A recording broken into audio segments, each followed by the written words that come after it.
What's going on, chat? How are you guys doing today? We got Valor Comic Services here. Hey, I did the right hand this time. Hey, Daniel, how's it going? High five, buddy. I did. Otherwise, yeah, it's too early, man. Too early in the coffee cycle Indeed. here. About 5 more cups, I'll be awake for sure. How you doing today, man? I'm making it, man. Just got my day started, so I guess we're hanging out and talking about cards, comics, and I think this is gonna be one of those chill sessions. We got those blokes from across the sea. They jumped on this afternoon for us, so that's why we're so early this morning, because we're accommodating them again. I remember this happened in the 16 and 1700s, and then we kind of burned down and crashed up a boat full of tea, and then it all went downhill from there. So, but we got a couple nice chaps over there coming in. They do the Marvel Jerks podcast. You guys can see streaming across the bottom of the screen there. We got Retroverse, Mr. Jake himself coming in, wearing the black trunks, coming from the northern part of the UK. How you doing tonight, man? How you Good doing, morning, Jakey? gentlemen. Good morning, sir. And coming from the far south, where I'm told they wear the frilly stuff, Mr. Gingieman, wearing the blue trunks. How are you doing today? Who were you told by? If it was Jake, you don't listen to him. It was Jakey. Jakey did it. You saw the chat. You saw the chat, man. You saw what was going on there. So love it. Poor Nick. He's off doing his thing, and Jake's over there just backward. He's got him. He's got him in the corner. Give him the shots. Every day I get rinsed. Gingy's like waiting for the bell. Like, come on, finish this round. So man, not every day. I'll give you a break. Some days you get a break from it. Yeah. True, yeah. Thanks, mate. So you turn your phone off. Hey, check it out. Dustin's here. Dustin's in the chat right off the bat this morning. Good morning, sir. How are you? Morning, Dustin. So, all right, guys. So, Jake, where are you from in the UK, man? I'm from a little town, a mining town called Wigan. Wigan? In the north of England. Halfway between glorious Manchester and glorious Liverpool. Okay. So you're up there quite a ways, almost to Scotland, you said? 2 hours. I can get to Scotland in 2 hours. That's not too bad. Yeah. Armando, good morning, sir. Good morning, Armando. And then Nick, I've been told all kinds of different things about those Southerners in the UK. Tell us where you're from, man. Yeah, so I live an hour away from London, where everyone's normal. You go like a little bit further up north, and you've got someone like Jake here in it. So I do have some English history in me. We weren't here before the whole revolution thing. My family came over in like 1863 from a little town called Brabourne. Is that still over there in the southern part by London? Is that still called Brabourne over there? Brabourne? Probably not. Yeah, I don't. That's what it said. That's what it said on the immigration paperwork. Holborn. So I don't know. They might have given it a French name. Yeah, they might have. Yeah, it could be. Yeah, I chased it back. It was like all the way back, Duchy of Brabant from like Belgium or something like that is where it came from originally. But so yeah, it's not really English down south. Oh, here we go. Here we go. It's not English, is it? Really, English? Because we don't talk like that. I mean, it's more English than it is that northern speak you guys do. Correct. No, we don't all talk like the Queen. You don't come from don't talk like the Queen. It is the Marvel Jerks Doom card. It is. You got it right, man. Sorry, Daniel. Yeah, you got that. If you want to run the chat there. Doom card, you are correct. It is the Marvel Jerks. Your eyes are not tripping. They are on the show today. Shout out to Doom. Hey, Doom. Yeah. Good morning, sir. Guys, let's start off with your podcast. You 7 episodes in now, right? You just released one on alpha cards and market manipulation. Is that correct? Yep, that's correct. I haven't had a chance to listen to that episode yet, but I'm looking forward to it. Me neither. So I was going to stay up last.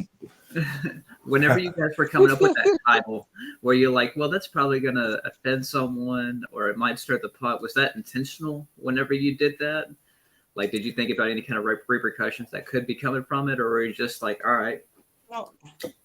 enter? Yeah, just that. Later, We don't. Yeah, it literally was. We don't do anything intentional. Don't give us too much credit. We Alright. just do. We're not clever. No. I love the title. We tried that on the. Yeah, we tried it on the first episode. Tried to write it out and that, and it was just. Oh no, maybe the first or the second, or whichever. And no, it's not us. We just sit and chat like we're doing, bust each other's. Golf balls. I mean, that's kind of how we came up with the roundtable, right, Daniel? We were sitting there on Unbound. We got done talking about Unbound. We were just sitting there chilling, and then we went to the back room afterwards. Like, guys, why don't we just do a show where we just hang out? Yeah, it's nice to have a little bit of structure. Like, hey, let's introduce the guests. Let's do this. Talk about them. Open the cards. Get into whatever pickups we got. Stuff like that. But I mean, just keep the conversation going wherever it goes. Really, it's always nice to have that back and forth banner. And that's why I roped Jake to do a podcast, is like having the space to just chat like with each other as mates. You know what I mean? Yeah. Right. You guys are a really good contrast to each other too. Like Nick, you're more Nick's like more low key. Nick's like more here we go with the geography thing again. Nick's more low key and Jake's just like F this, F that. Like I said, well, there's so if you got kids, definitely put on the audio filter. Yeah. Well, there's been whole social studies done regarding like duos, especially in interviews or anything like that, where you would have someone that has like a representation of someone warm, who's always welcoming and inviting and polite, and you have, your competency area where it's just like, well, you're just wrong, you're stupid, and if I try to talk like Jake, I'm going to end up botching. Go on, I want to hear it. Go on, Daniel. Go on. Oh, you're gonna do. Let's see your Swami. Your Swami. Swami was spot on. Do it, Dan. Swami did it. I can't do it. When you get to here, and we'll be. I got it. Yeah. I don't have any Baileys in the house, so mine's not going to loosen me up anymore. So yeah. No, if you manage it, I'll talk in a southern accent for the rest of the show. Give your best southern accent. I'd love to hear that. Oh, not your southern accent, Nick. You've no chance. I'd be doing a US southern accent, not an English one. No, I wouldn't shame myself. Well, now Jake, you lived in Spain though, didn't you? Yeah, for about you lived 3 in years. Spain for a year there. Yeah. Crypto. How was that? 3 years. Hey, crypto. Fun, yeah. Didn't want to come back. No, I didn't want to come back, but at the time, my son was doing his Xbox stuff. He was like a professional player, and he was traveling around the world and that. And Andrew just wanted to he was traveling to the States every 3 months or Mexico or whichever, and flying back to England. And she just didn't like it, and she didn't really like Spain so much. She missed the family, but I'd still be there now if it was up to me. Yeah, I loved it. Nice. Can't go back now though. You can only go for 90 days. So when I was there, I had my tax number, but because I was working in Gibraltar, I crossed the border every day. A bit like, I suppose, California to Mexico, just a smaller scale, you know what I mean? And so I was okay with that as long as I had a tax number and a bank account, etc., etc. But when we left the EU the other year, now we can only go for 90 days. So the dream of a lifetime has ended. It was fun though. They really hosed you guys on that Brexit thing, didn't they? It wasn't just about the money. It affected everything.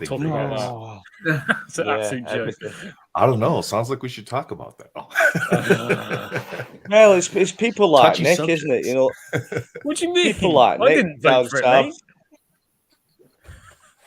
No, but what happened is because that'd be like in the States if we had a state that actually was able to separate from the union. That'd be just massive change to the global economics and stuff, right? I couldn't believe that actually went through myself. I was like, "There's no way this is going to go through." No, I remember exactly where I was. I was lay on the couch in my apartment in Spain, and I just come back from the EU, the UK, and I could have voted because obviously I was living in both countries as such. It's complicated to explain. Obviously, I'm a British national, but I was working in Britain, but I could still live in Spain through various little loopholes that you do. And I didn't even vote because I thought, was that ridiculous? I thought, no, nobody's going to vote out of the EU. You know what I mean? So it was the 2016 presidential election, is what you're saying. Like nobody voted because it was that ridiculous. I mean, who would think the guy with the orange hair would actually win? Nobody thought anybody would vote. Nobody thought anybody would vote. Yo, Lonzo, what's up, man? Good morning to you, sir. Hey, we got Lonzo's here. He should be wide awake right now. Lewis, if you're awake, come hang out, man. Yeah, man. I'll send you a link. I'll send you a link right now, Lewis, if you want to come on, buddy. I gotta start a new chat with you because you're just in all the groups here. So what's been going on your way? I know I got to see, Nick, you opened up some cards on Spidey's channel. So how are things going for you guys as far as the Avenger set goes? Are you trying to build any of those sets, or have any cards caught your attention since the product's been out for a few weeks? Honestly, mate, I'm trying to recoup my money from spending an absolute fortune on import fees because I was an idiot. So yeah, I'm literally just trying to sell some cards that I pulled and some other pieces as well. Well, you pulled that. To be fair, sorry, buddy. Yeah, so you pulled that Captain America card, right? And that was pretty much your biggest. Dude, that was a really nice hit. Yeah, that was a sick card. I was this disappointed for you. I was this disappointed for you because I was like, dude, I'm so happy that you hit that card because that's fantastic. Because I mean, it's hard for you guys to get product over there in the first place. Yeah, but I was really hoping for Captain Britain for you. But no, it would have been cool. That is a nice Captain Britain as well. I was thinking about purchasing the medallion of some sort, but you need to sell some things first. But yeah, it actually went to a Captain America collector, so that's really nice. For the community. So yeah, pretty happy. It's a nice set, really nice set. So quite impressed. Like it. I mean, I hear a lot of people complaining that it doesn't have a lot of the big characters in it, but we talked about it on the roundtable. I'm like, you know what? It doesn't need to. We've had too much. I think we've had too much of that with the last 4 sets, or at least the last 4 bigger sets. Too much of the really big characters. Let's give some spotlight to some of these other characters. Lewis, what's up, man? Oh man, nice backdrop. Yeah, I just a little while ago, bro. Chilling, dude. How y'all doing, man? Y'all good? Everybody good? We're good. Great, you look like you're on vacation, bro. Nah, it's my house, bro. I literally live in the wilderness, bro. Yeah, it's all scattered clouds. It's all country out here, bro. Nice. You got a little farm behind you there? Yeah, bro. I live on a quarter horse farm. Awesome, man. That's awesome. Yeah, man. Yeah, it's nice out here, bro. All right. So you English guys there, I know you guys got some pretty major accent swings. So between the 3 of us, we got some accent swings from your side of things. Like, is it pretty noticeable, the differences? No, I can tell Daniel's. Yeah. Dan's accent's slightly different. Then Alonso's is slightly different. Yeah. Yeah. There's not a lot in it. No. A lot of it's just like dialect stuff. I'm judging by Daniel. I'm guessing he's Southern. Alonso, similar. I'm not sure about you, my friend, but I'm from, I might as well be Canadian. Yeah. Like I live in Utah, but I'm not from Utah. So I grew up in Western Michigan, right along the lake, about 3 hours from Chicago. And then we lived the last 6 years in the Upper Peninsula, where it's basically like Southern Canada at that point in time with the accent dialect. You get a lot of the A's and sorries and stuff like that. But yeah, Daniel, you're down in Louisiana. Yeah. And then Alonzo is in Florida. So yeah. Then Nathan, I'll send you a box of cards if on our next box break you'll like narrate it in a Canadian accent. But, oh, that's a nice hit there. It's so wonderful. Congratulations. Look at that. I don't know if I can do that, man. I can't do that. Oh boy. So what guys, y'all getting into today, bro? Y'all up early? Man, we're just hanging out. We're just hanging out and chatting. Yeah. I mean, I've been listening to these guys' Marvel Jerks podcast, which can be found, Gingy, on Apple Podcast, Spotify, a lot of places, pretty much anywhere you can find a podcast, right? Yeah. That's the naughty Marvel podcast. That's the naughty one. That's the one where everybody wants to be at. Everybody wants to be naughty. It's nice being nice, but every once in a while we got to be naughty, right? Yes, we do. Yeah. Especially when you say it like that, naughty. So Nick, we're sitting backstage before we start. We're sitting backstage before we start. Nick goes, "So I just got to know, and this is for Jake, not for me. Is this going to be like a clean thing?" Or I was like, "Man, it don't fucking matter." He said, "We just got to get past the first 8 seconds." Past the first 8 seconds, we're fine. Our buddy, nice, Bad Wizard. You see Bad Wizard's comment? Came for the cards, stayed for sociology. Nice. There you go. Hey, he does have a question for you guys. What was buying cards like as a kid in the UK? Wasn't. It wasn't. It wasn't. I was born. No, I was born in 73. So my thing was Star Wars. So you could go to the shop and you get like a bubblegum pack, and you get a Star Wars card in it. You still see them. You still see the PSA cards, 1977, I think, and they were like the same cards for years. And then even to buy comics, there weren't many comics. They had 2000 AD comic books, which were like by UK artists and like pretty graphic and that. But even to buy comic books, no, it's just like nearly non-existent. So when you were able to find cards or books, his next question was, what kind of stores did you find them in? Well, you used to get them just like in like you have like a newsstand. We would have like a news agents where they would sell magazines and comics and this, that, the other, but they were just few and far between. You know, it depended where you lived. I come from a small town, so where I was, there wasn't much. Now, maybe where Nick lived in his metropolis, there was everything there. I don't know. Was the Nick going? Tell me, in the south we had everything. Yeah. We had it so all. That was the streets were paved with gold. Jake's talking about the 1900s, so none of you chaps would know. A long time ago. Jake's up there in the north having to go full gypsy to get comic books and cards. Yeah. in my day, which is 2000s or 90s, I had a lot of Pokemon. So again, convenience stores, Pokemon was huge. I would collect so many Pokemon cards. It was great. And now I'm getting into it again because my son's 6 and he loves Pokemon. So that brings up. Speaking of Pokemon, if we just need to open something for the sake of opening it, I've got 2 boxes of Pokemon cards I can go get. What do you got? What do you have? Got that new set? Got that Violet? Not yet. I've got them ordered. They just haven't been shipped yet. But I've got like Battle Strike. There's 2 Elite Trainer boxes. One is the Fusion Strike, and the other one is Battle Styles. Okay. Fusion Strike's not terrible. It's not. The big hit in that one is, that Gengar. But, that with Pokemon, comparing Pokemon to Marvel, I thought Marvel was a pain in the butt and had a steep learning curve compared to everything. It's nothing compared to Pokemon when you haven't looked at it in 20 years. Oh, no, bro. Pokemon's a different monster. I've been investing in Pokemon for like 9 years, bro, and it's...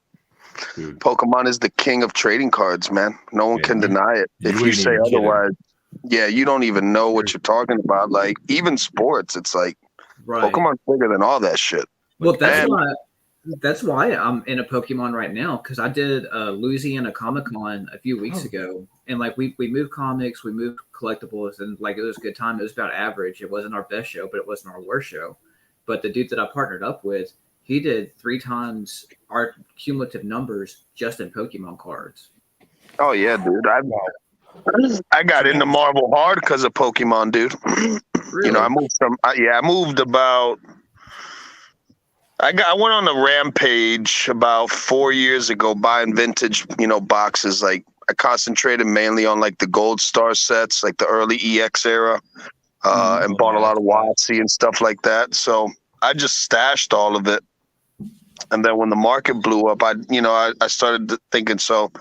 I've got the majority. I've got this big amount of assets just in Pokemon.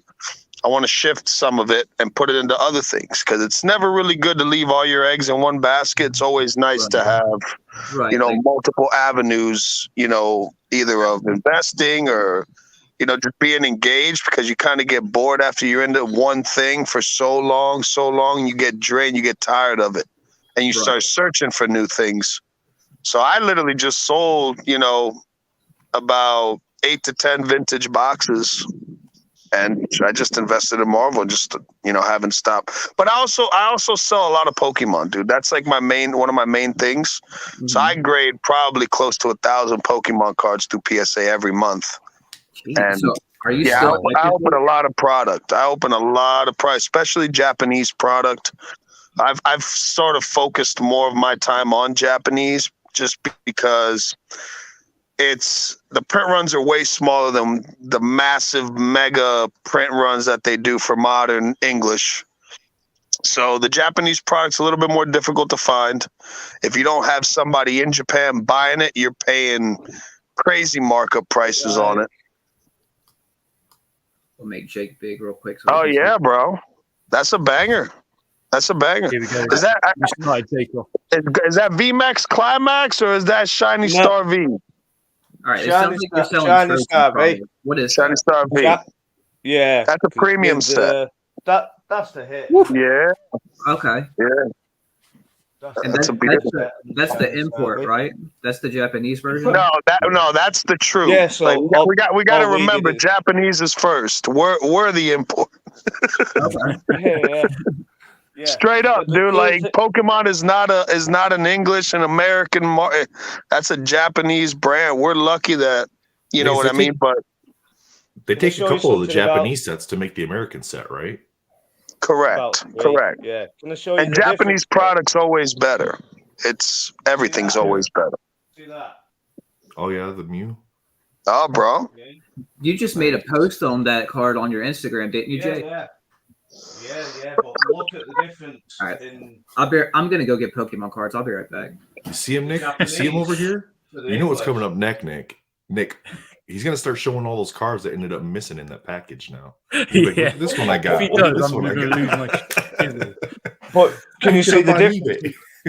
The difference in quality between the Japanese and English is like phenomenal. The Japanese is far superior to the English, isn't it, Alonzo? Brother, even just product design, even just box art and the way they design their products, bro. Like, look at the gym boxes. A couple years ago, you had the Kanazawa box. Like, you had these 3 special promos you can only get. I've got one upstairs, the Kanazawa box. Yeah, the Kanazawa was amazing. Look at the Eevee Heroes. The Eevee Heroes gym boxes. The way they're designed, they're just. Yep, that's out of the Kanazawa. Yep. But it's the same one, isn't it? It's just slightly different, the gym box one. So the gym box. Come back. Some of this, yeah. I'm just like, I don't know some Pikachu. Of I'm just like, ooh, Pikachu. Yeah, but that you can make a killing like that. I mean, we just got like 20, 30 boxes over at a time or something. Kanazawa Pikachu is about 30 or 40 from Japan. Same with. There you go. There's a little tip from Larry. Order from Amazon Japan. Yeah, when you're getting boxes in Japan as a Japanese resident for like $45, and then you got to pay 80, 85, 90, that's a markup. Yeah. Anywhere you go. Yeah. Even on the secondary market in Japan. Like. Yeah. It's crazy, bro. It's good. It's just good. And it seems like the Japanese market, as far as graded cards, especially like waifu full art trainers, and some of these like alternate arts, the value that these things are rising at, and as fast as they are, is pretty crazy, man. Yeah, it is. So since we're on the Pokemon talk here, for you guys over in the British area, pick one: Pokemon or football. Shit. What, is in cards? No, as in cards or nope, you got to pick one: Pokemon or football. Not cards, whatever. Pokemon or football. Which would you rather have? Football. Football. Yeah. Yeah, I played football for a long time as a kid. For us American folks that are in the chat, we're talking about soccer. I was going to say, just stop Nick for a minute. Nick, the Southerner, who doesn't like the North. Which team do you support, Nick? What team do you support, Nick? Manchester United. Manchester. Kid. Which is a northern team, correct? Yes.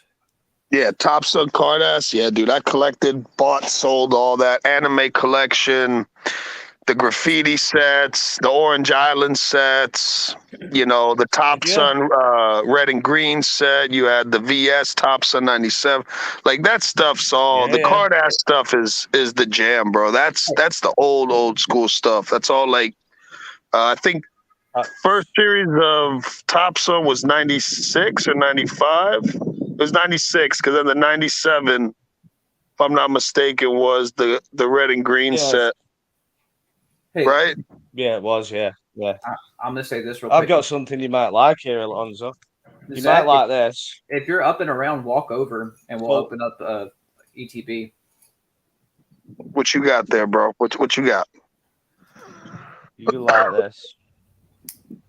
The 2010 World Collection. For the Olympics. Oh, that's the Pikachu with the beautiful art from different countries and different languages. Yeah. That was in like a file. It was I think it was a 9-card promo set, right? 9-card promo, but they are all in consecutive numbers. Oh, well, but that's the beauty of product that's printed in Japan. It always just comes out like amazing, man. Yeah. Some of the best Pikachu art's in that set.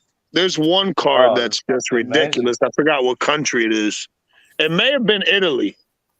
It may be the Italian one. Do you have the Italian? Can you show me that? I think it has like flowers and stuff behind it. Oh, the Portuguese. Portuguese one, maybe? Oh, that's the one. Yeah. So, are you guys familiar? There's a set of Pokemon cards, and I'm still learning, so forgive me because I don't know what it is. But it's all a tribute to like a famous painting. I can't think of the artist. The Scream promos. So, where did those come from? Those came from Japanese promos, weren't they? Yeah, you had to get. I think you had to buy a certain amount of product at a Pokemon Center store, and you got it. Okay. Because there's a. I believe that's how they were.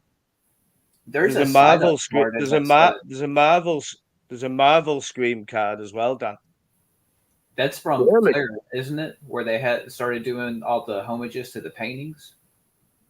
Well, the Shadow Box. I'm not sure what the set's from, but I've seen Swami post a picture of a Marvel Scream card. Yeah, the Shadow Box. I haven't seen one in person. Yeah, it is. Is that what it is? Yeah. Yeah, those are really dope. Like, especially like if you're a character collector, odds are there's a character that you collect, and it's a homage to an actual famous painting. Like they have a few of like Mona Lisa, tons and Napoleon. There's a painting of Star-Lord as Napoleon that's pretty cool. Right. One of Thanos, like Thanos is eating his child or something like that. What's up, dude? Oh, buddy. Daniel's like in chat. He's like, "Hey, walk on over. We'll open Pokemon." Chat's like, "Nick, me and you, we can head out, man. I mean, these guys are gonna do some Pokemon stuff." I'm just like, I love Pokemon though. It's so good to rip. Yeah. So Pokemon's good, man. It's good to have both. It's good to have both, bro. Yeah. So Nick, they were asking you what football team do you support? Like, so it is Man U. Who's your team? Man U is my team. Like I don't know if anyone remembers Paul Scholes. So Paul Scholes used to be my idol because he's ginger, and I loved him. So that was my guy back in the day with Ronaldo. All right, then Retro. We were talking about this in our IG chat there. Who was the team? Where was Paul Scholes born? Where was Paul Scholes born? Yes. Oh, there we go. All right, Retro. Who's your team, Retro? Who's your team, nice. Retro? Manchester United. I'm Wigan. but Wigan are like really bad at the minute. But I like both because I used to go Wigan at one weekend and Manchester United at the other weekend because my family are from Wigan and Manchester. So yeah, supporting home teams, Nick. You know, like proud of where I come from. Because I've got a lot to be I follow about. Reading, which is my local team, but crap. Is Reading your local team? You know, there's no going back now, dog, right? We're going to get banned out of all the Marvel circles after this stream, dude. I probably all the inner circles we're in, we're going to get kicked out of them, dude, because we're ripping Pokemon. Hey, that's all right. You know what? I think the Pokemon's bigger on YouTube anyway. We can get into those groups. We'll be all right. Right. Like, I'm pretty sure like it's healthy cross-pollination. It's something that we're not just driving into the ground because we can all collectively talk about Marvel all day. I'm about to open these and I don't have a clue what I'm looking at. Well, you're looking for that Mew, bro. I think. Yeah, you're looking for that alternate art Mew. Yeah, and the Gengar. Yeah. Is there a Gengar in this set? Yeah, one of the biggest pulls is an alternate art Gengar.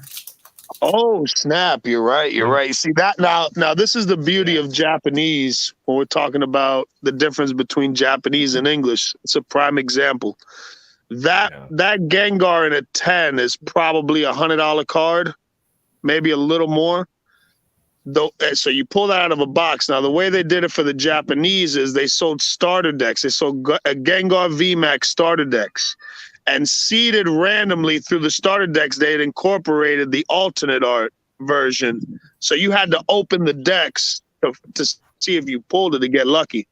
And that card, I sold about 3 of them about a month and a half ago at $375 a piece in in 10s. In 10s? So that's just that you can just see the way the Japanese product is distributed, the way it's designed. It's very different than English, man. That's why it's so superior. And, you know, as of lately, maybe the last couple of years, you know, Japanese modern products on another level, dude. Compared to English, like English was back in the day, English modern was always, you know, $100, $120 box. And you could get, you know, Japanese modern boxes anywhere for 40, 45, 35 bucks. And now, shoot, Japanese boxes are more expensive than English for modern. So it's crazy. Daniel breaks out the Pokemon and we lost 4 watchers. Well, like we're out of here. Hey, bro. I'll formally apologize. You're more than welcome to go watch all these Mickey Mouse box breaks. Right? Hey, the Mickey's cool. Listen, man, there's room for everything, bro. Exactly. Yeah. Like, I'm not gonna lie, some of those Disney cards, those got a lot of potential just to have excitement. Like, say, I think Spidey just opened a box with his daughter. Like, if my daughter was older, I would be doing that because she's gonna know those characters. For sure. Jake, you got to pick one. Do you love your mom more or do you love your dad more? You got to pick one. Those Mickey boxes, bro, they feel like you're opening like Prism, like football, Prism football. Yeah, it's the design it's cool. Pretty cool. Reverse Hall Persian and whatever that is. Yeah, because with the ETBs, you're generally, I mean, you get the hollow, you usually get a reverse hollow and then either a rare or a hollow per pack. And then in the ETBs, you're going to get typically 2 hits, like a V or a VMAX card. Yeah, the ETBs are hit or miss, you're searching for the alternate arts. That's really all you're really searching for. You know what you're better doing? You better buying the triple blister packs because the hits. We've opened so much, much blister product. Packs. And honestly, you can buy more blister packs. You can buy more blister packs than you're going to get in the ETB most of the time anyway. You know, depending where you get it from and at like what price. When we had the shop, we didn't sell anybody a triple blister pack. Bad as that sounds, you cracked those, so bro. You opened those. All the other packs, we just ripped those, and we've done it with like Evolving Skies and like opened 3 blisters and got 2 alternative arts out of 3 blisters. You know, they've always been good. So I don't think I've seen a modern set where the triple blisters didn't hit. Like they always hit, dude. Always, don't they? Always. I don't know anything about that character, but it looks cool. That's Absol, bro. Yeah, that's a beast right there. That was the first battle I ever did in Pokemon Go with the gym. Was against Absol. That's my Pokemon knowledge is Pokemon Go. Like, what set did that character come from? The 3rd gen.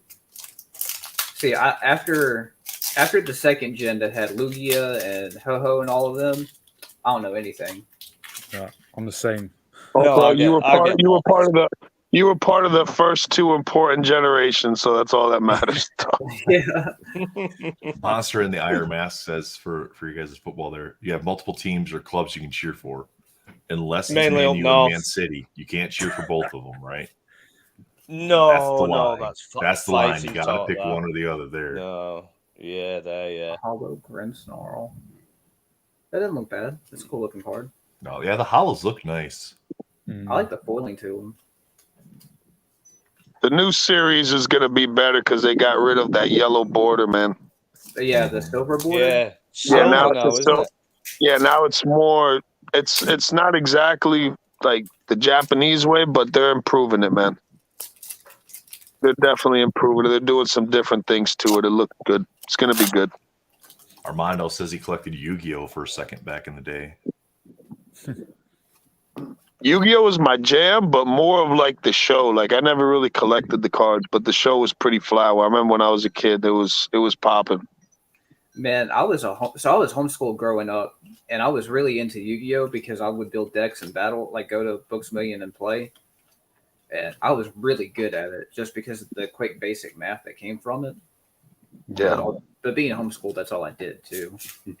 So where are these hits at, bro? Where are these alternate arts at, man? That's what I'm saying. Like so far, I've ate dirt on this ATB box. Yeah, most of the ETBs you will. I mean, again, unless you get an alternate art, you're not making money on the ETB boxes at all. Yeah, you gotta get it lucky. Every once in a while, you'll get an ETB where you pull like 3 big hits. You're like, holy crap! And then you open 10 more, and they're all weak. Yeah, unless you're getting like a Zard or something in like an alternate, like a rainbow or something. Yeah, because even the trainer galleries, you're not going to be. I mean, I guess if it graded out okay, then you potentially could, depending on the trainer. I'd seen that the female trainer cards do pretty good. Yeah. That's where the money's at. That's where the bread's at. Or the waifu trainers. You were just explaining that to me yesterday, right? Yep. Where if you pull a trainer card and it's like considered a hot female, then it could sell for like 4 or 5 times. Oh yeah. So it's the same as Marvel cards then. Pretty much, yeah. A lot of people from Pokemon came to Marvel this past year. I know a lot of people that are heavy in Pokemon. They started, ripping Marvel and collecting Marvel. So it all works hand in hand, man. It's all the card community, bro. We're all chasing cardboard. Yeah. Got 2 packs left. Miserable box. Yeah, this one's sad, bro. You got this though, dog. You got 2 packs left. The same odds are like in Marvel cards too, because we were just talking about Clear Avengers, and you could have a dud box. Yep. Blue Eyes White Dragon card. This is what Doom card wants. Ooh. I was always a Dark Magician guy growing up, man. I always dig the Dark Magician, bro. I have no idea what you guys are talking about. Oh man, bro. You know who the Dark Magician is, bro? Dude, I wasn't into this stuff when I was a kid. I was doing sports cards and some Marvel stuff. For sure. Hey, I collected football cards too growing up as a kid, man. You did, but this stuff here wasn't my thing when I was a kid. Well, how old are you, bro? 43.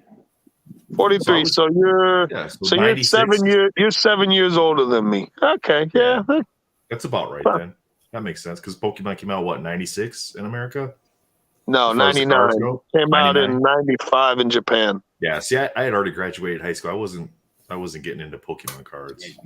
No, I ate dirt on that. Mm-hmm. No, you didn't. You had enjoyment. You got some code cards. Yeah, I scratched the itch of opening something. You got some code cards. You got some code cards. That was probably one of the worst ETBs I've seen, my brother. That was tough. Yeah. You know what's mad in Pokemon though? When they brought Shining Fates out, there was loads of pulls in Shining Fates, and nobody liked it. They all said, "Oh no, this is no good. There's too many good pulls." I'm just like, "Oh no, you can't win. Do you want good boxes or bad boxes?" And that's people for you, isn't it? Yeah. All right, you remember that, Alonso, bringing in some podcast chat here. Blade is not a virgin. He has a daughter. She has a new comic series out now, so he's had sex at least once. It doesn't mean anything. Yeah, she could be test tube. Yeah. She could be test tube.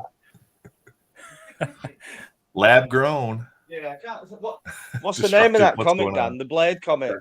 What's the name of the Blade comic? The girl that's been coming out for years and they never brought it out.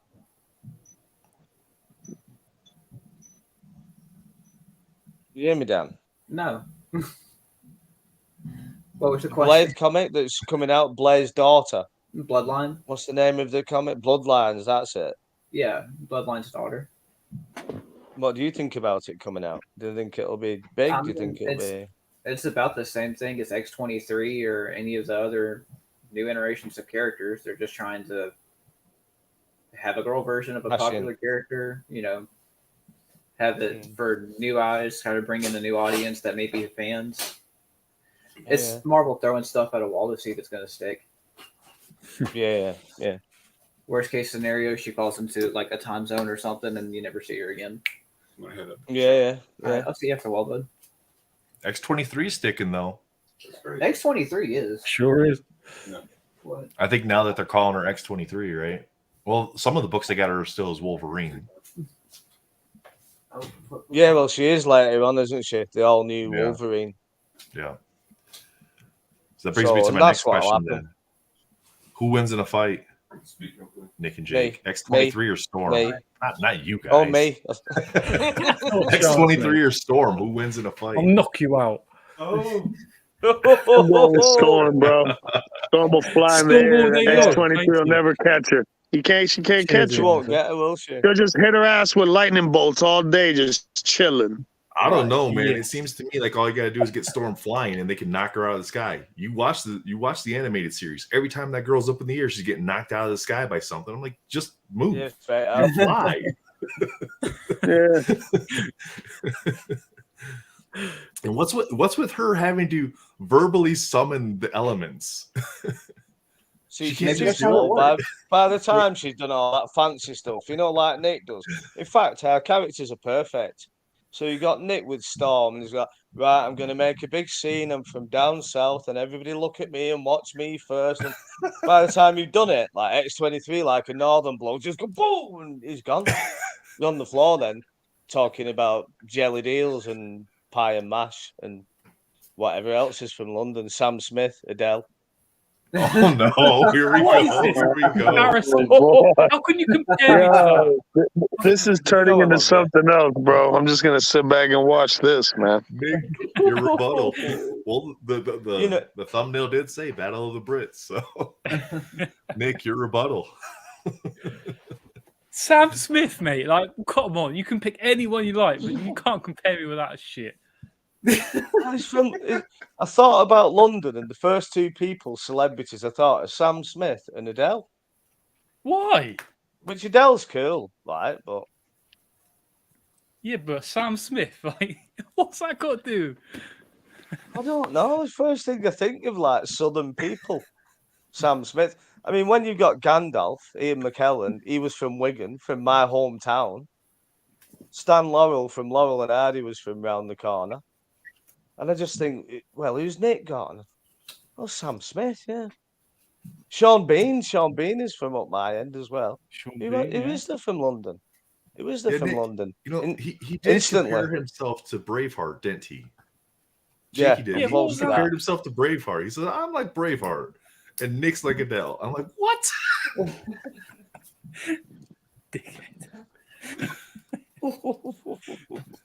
No way. We're real men, Storm wins in the fight. That's the end of that. Storm wins in the fight. No reasoning. Just Storm wins in the fight.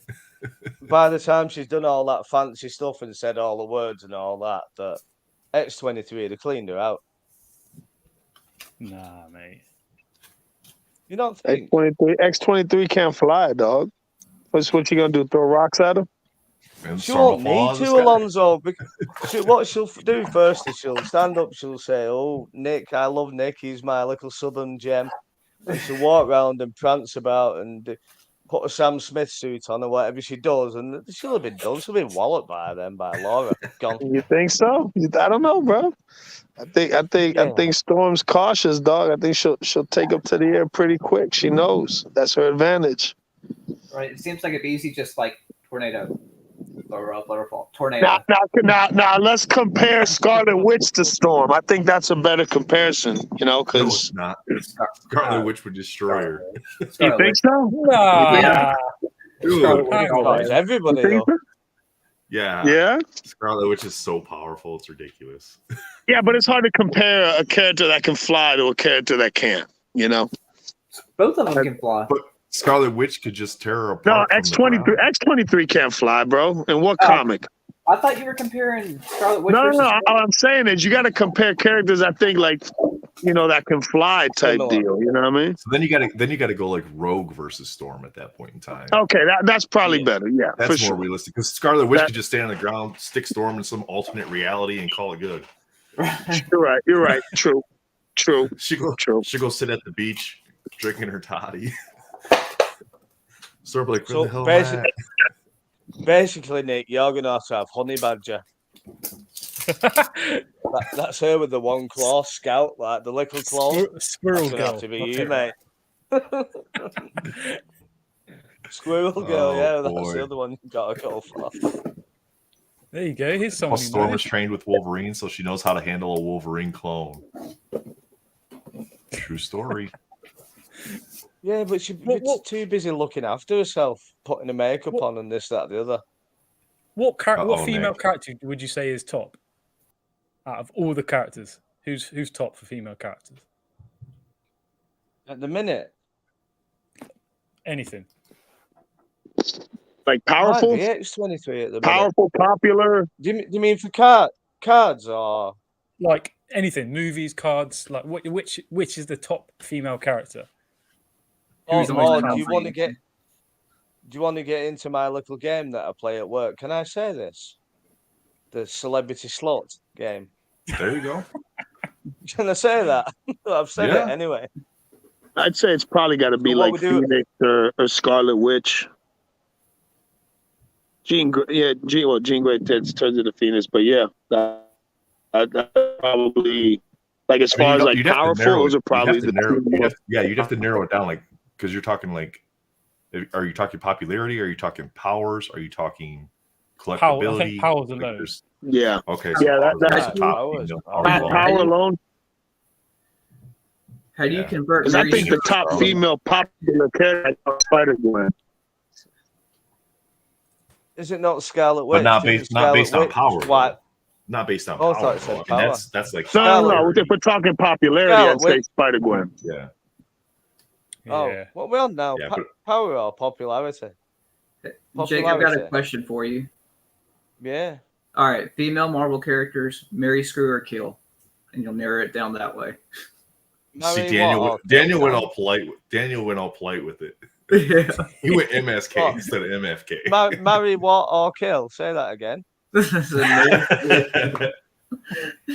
a minute. 1 second. He's just telling his wife. Did you know what I said then?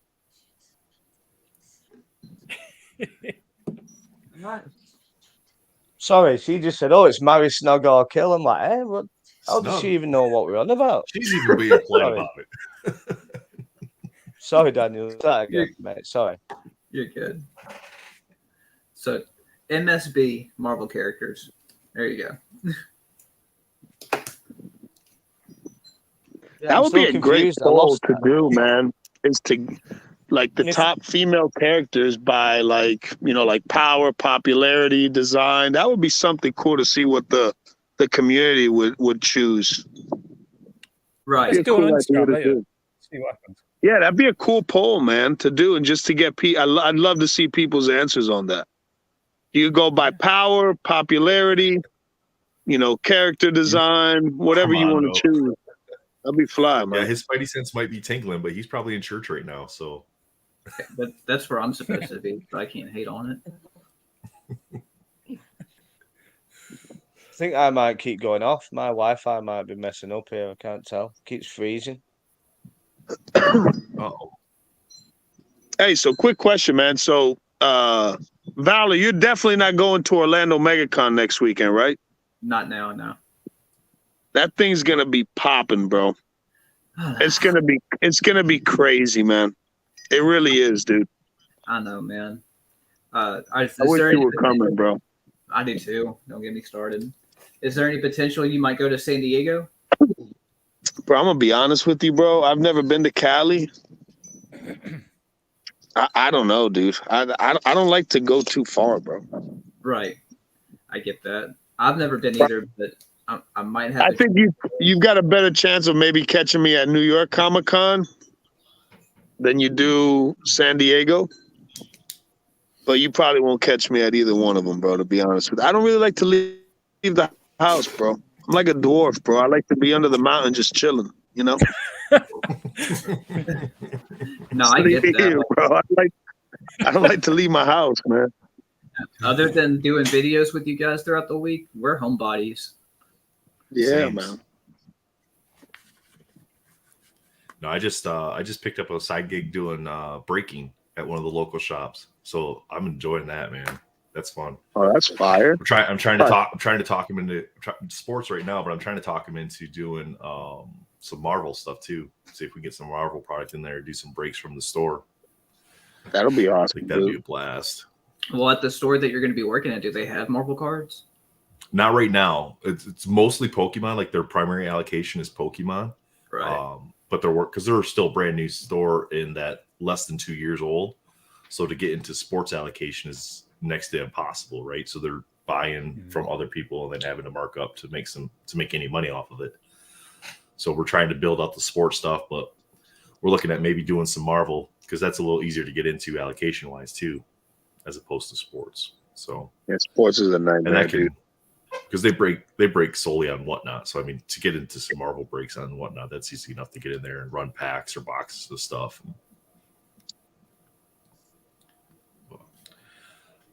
So Nick, you guys don't have EPAC in the UK, right? Yeah. Is that what I remember from your? Because you have to set up like an American address or something like that. Yeah, that's it.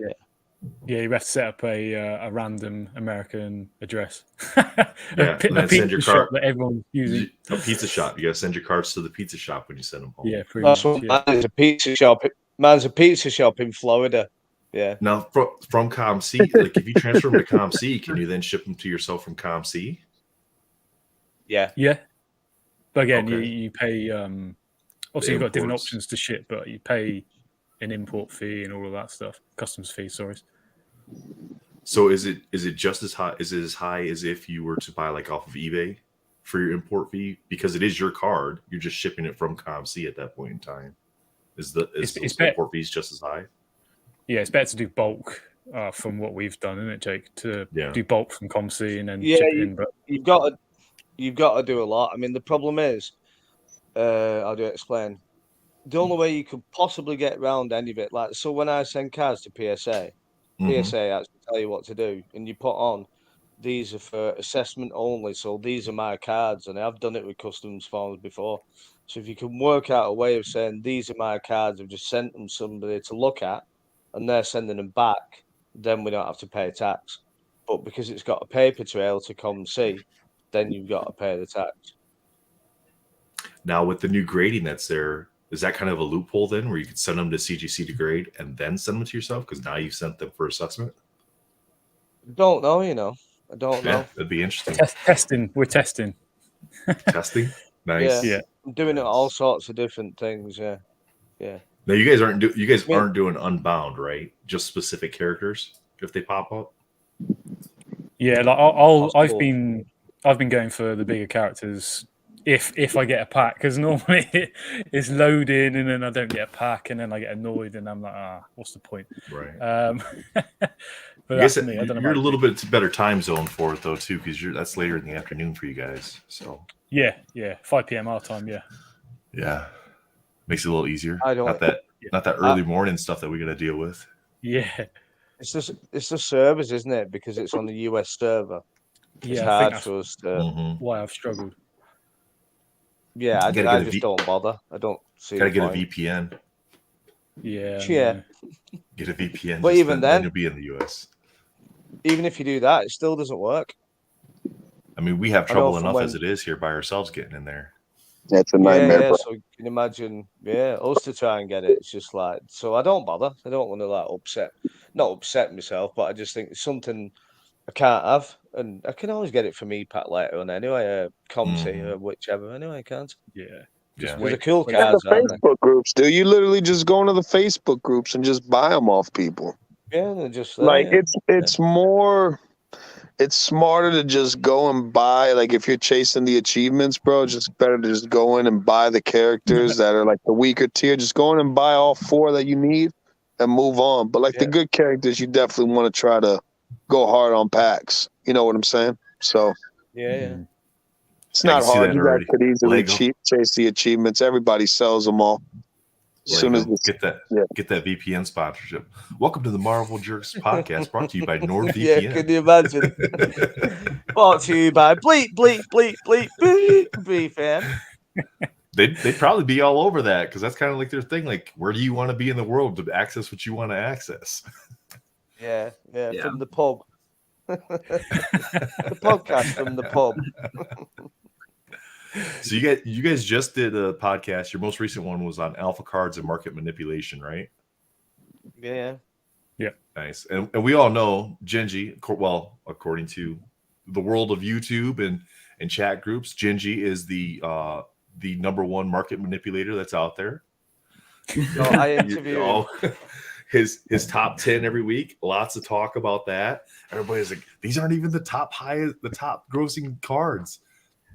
And I think to myself, I'm like, well, he doesn't say they're the top grossing cards. He just says that's the top. If I did the top grossing cards every week, you'd have PMGs every single week, every week without fail. Every week. So that would be a great. That'd be all it would be, right? Like you'd get the occasional like Marvel Gems or Exquisite card popping in there, but that'd be about it. Yep. So that's exactly what's your process with picking the cards? It's a good question. No one's ever asked. Things that and again, I don't know everything. Far from it. Things that I don't know, where people can get some value, and maybe they don't know. Sorry, Jacob. Overpower. I'm just saying. Overpower. Thanks for popping that in. Why don't you do the bottom 10 every week? Because you've still got them 500 overpower cards, so that'll do you 50 weeks. Yeah, true. Do a year with the bottom 10. Extra content. Sorry, mate. Carry on. You always throw me off every bloody time. So anything that is new, people haven't seen before. A lot of numbered things, sketch cards. I look at it pretty consistently every other day. So I'm looking for things that we haven't seen, Stuff that stands out, Stuff that stands out, and any price fluctuations, anything that has actually been paid for, because a lot of it isn't paid for. So that's the other thing I do is double check it's actually been paid for. That's it. So, Nick, on that topic, I want to ask you a question real quick. So, if you looked at how Marvel cards were a year ago, where there was so much momentum behind all the cards overall, in general, where you were doing your weekly videos of like top 10 sales and like you could just see that linear growth where it was selling. Do you look back on it now a year later and just be like, oh yeah, there's tons of behind the scenes and pumps going on that doesn't make sense now? Or do you just think that's all part of a natural dive? Both, I would say. So some bits I'm like, oh my god, yeah, definitely there was something not right going on there. And then, as a general whole, there's just so much more selling, like especially graded. Like I can't contemplate the numbers. I'm not a numbers guy, but it's so much more. Like I would say, double every day is just consistent. Right. Well, it's also about like when it comes to grading cards, that's going to be probably a lot more now that you can get your cards graded through ComC as easy as a few clicks of a mouse button, That's it. And that's something I want to try is, I've just graded a couple cards. I want to send it via ComC auction, eBay, etc. and then, see what happens. So it'd be interesting. Yes, I sent a couple in through the ComC submission, a sketch card, and then a comic cut. I got a 9 and an 8.5. I think the 8.5 was on my sketch card. And as soon as I seen those come back, I wasn't expecting 10s on them at all. Because, I mean, it's hard to even see the images as it is. Even if you do the elite scan, I mean, there's things you can't check for. You can't check for surface issues on a card when it's a digital image, right? Because you can't take that card, shuffle it around, see if there's scratches and stuff. And so you're stuck with whatever they're doing to handle your card in the process too. And we've all seen cards come from ComC, even if they're not getting stuck in a conveyor belt and getting eaten up. You know, the corners are all dinged up on them when you get them, and they weren't that way in your images for your serial numbered stuff. There's just not, the care's not there. So for me, I'm just like, you know, I can't bring myself to spend $18 even on that many cards. I'd rather ship them to myself, look at my cards, and then cherry pick the ones that I want to send in from there that I think can actually grade well, instead of just spending all that money to get a bunch of 8.5s, 8s back, where I would have been better off just selling the card on ComC raw. I mean, Chat's like bottom 10. Chat's saying they need a bottom 10. With grading, that's just the roll of the dice. Like, say with a comic book, even though you have the comic in front of you and it's raw and you say it's a near mint grade, it gets a 9.4. And you're like, well, I got a 9.4. I don't want to keep it. It didn't hit that 9.8 like it was supposed to. Blase. Like, okay, well, it's still a near mint book. It's the roll of the dice that comes from grading. Right, but I want to increase my odds. I want to increase my odds of getting a better grade. So I can like take a whole stack of cards and I can go, you know what? This is how I see ComC, and this is me being negative Nelly again. Here's my ComC cards, right? Boom, submit, get them back. That's what you're doing essentially, because that's without going through the cards and checking them out. Whereas if I bring my cards home, I can actually see the condition of the card, take out the ones I know have no shot at least getting a 9. You know, and cherry pick the ones that I think are actually possibly going to get a 9.5 or a 10 through like CGC, right? You can cherry pick that, and you can save yourself so much money on grading fees that you're not going to recoup if you're consistently getting 8s and 8.5s, even with like serial numbered cards. I mean, so many of those, unless they're PMGs, 8s and 8.5s nowadays, because like you said, Nick, how many cards are coming out being graded? It's turning into, not that it's turning into it, but it's transitioning to like how much graded stuff's out there with sports cards. Like we used to always say like, hey, 8s are good. 8s are like a 9 in Marvel cards, right? Just because the condition's never there. A 9 is almost a 10. And then a 10 is just like, hey, fantastic, right? It's like you don't see that very often because the condition's not there coming from the manufacturer. I think that'll change though. You know, when everybody kept saying that, and I kept saying to Nick, I said, I kind of get it in a way.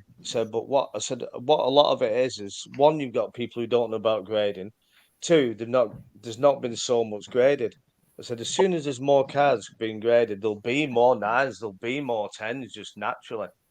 So I think that's a bit of I think as time goes on, when it first started, everybody thought 8 was awesome. As time goes on, they'll push more towards like it's got to be 9. 8s won't matter, and 9s will be. It's got to be 10. No, the scale will drop and drop and drop. And you can already see it with like 93 masterpieces. You can already see that where like 9s, you could still make money on 9s, and now you're lucky if you can make money on 9s. You have to have the top characters or the ones that just have very low pop counts in general. Armando asked if they should provide 3Ds of the cards, and I don't even know if that would. I mean, it'll help some. They can't even have to really have like hit cards. Yeah, you have to have light hit cards a certain way sometimes. You broke up there, Alonzo. I said that ComC can't even give us nice card scan pictures on, you know what I'm saying? Let alone 3D. Yeah, and I mean, even with 3D, I mean, you're still talking a flat image that doesn't have light reflecting at different angles to check for surface issues, right? So you're still, it's still just a flat image. So you really know what they... Sorry, go ahead, Jake. Sorry, Nate. I was just thinking, you know what they could do? And everybody's always talking about AI and grading the cards. I wonder if somebody has in the mind to kind of like, we're going to do like an AI pre-grade. That would be a possibility, wouldn't it? Because PSA invested in, what's his name, Nat Turner. Didn't he buy a big small AI company to start using AI to grade the cards? And maybe they could offer a service like that. But besides that, I don't think there's any other way. I think for people that's a good idea. The 3D scanners. I think for people that like grading and like having cards graded and want to know that it's going to be a true grade, deep down they want AI to grade their cards. Yeah. But realistically, they don't, because then they're going to get less 10s. No, because if AI is grading the cards, everybody's getting less 10s across the board. And they're not going to be happy with it. No, it's over with, because what they'll do, they'll give you an AI pre-grade anyway. Or they can, I suppose, Dan, you'll know properly, Daniel. You know, like with CGC, you can send the booking and you can say, right, if it's less than a 9.8, I don't want it graded. Right. But they don't do that with cars, do they? No, you can't. You can do that with PSA. So, like, there's certain times you can do, like, if you bring it to the show, you can pay for you can take like a minimum grade, and if it doesn't reach that, they won't grade it. 100%. They'll still charge you. They'll still charge you for the. Oh, they'll still charge you, for sure. But I think what homie was saying, if they did like a pre-screen grading that's like AI and charge you, you know, $4 or $5 to get a pre-grade to see if it's even worth you spending, you know. Right. So with comics, CGC calls it a pre-screen, and what you're doing there, they have standards that you got to do. So say to do a pre-screen, you got to send 25 books, and then you'll set your criteria of like, out of all these books, I only want a 9.6 or above. That way I'm not wasting my time or money with a 9.4. So then you do that, and then if it doesn't hit that criteria, they charge you $8 instead of the full cost of grading, and then it gets shipped back to you raw. Now, if you're sending like a ton of comics, I would highly recommend doing that, especially for any kind of modern book, because again, bringing up the example of a 9.4, odds are you're not going to sell that unless it's a hot variant or a flavor of the week. You're not going to sell that to cover your cost of grading. And the same rule could be applied to cards. Like, say you open a box of 92, 93 Masterpiece, you're like, all right, it wasn't brick, I'm sending these in to get graded. And well, if you get nothing but H, you wasted your time. True. The old man's getting cold. It's a pleasure chilling with y'all, man. I'm gonna get my day rocking and rolling. I mean, have a good one. Have a wonderful day. Be good, okay? Y'all be safe, man. Take care, boy. Did you see that, Nick? Always, the old man up north got cold. He had to put a sweater on. Yeah, it's funny that. Oh boy.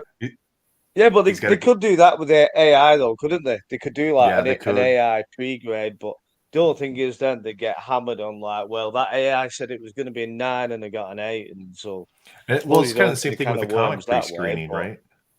Valor, it's the same thing with the comic screening. They're like, hey, we think your book's going to get a 9.6. That was your criteria. However, he's just frozen in time. That's great.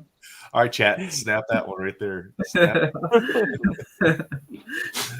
That needs to be awesome. A meme. Well, yeah, it's like a comic. You offer pre-screening with your cleaning and pressing, right? Yeah.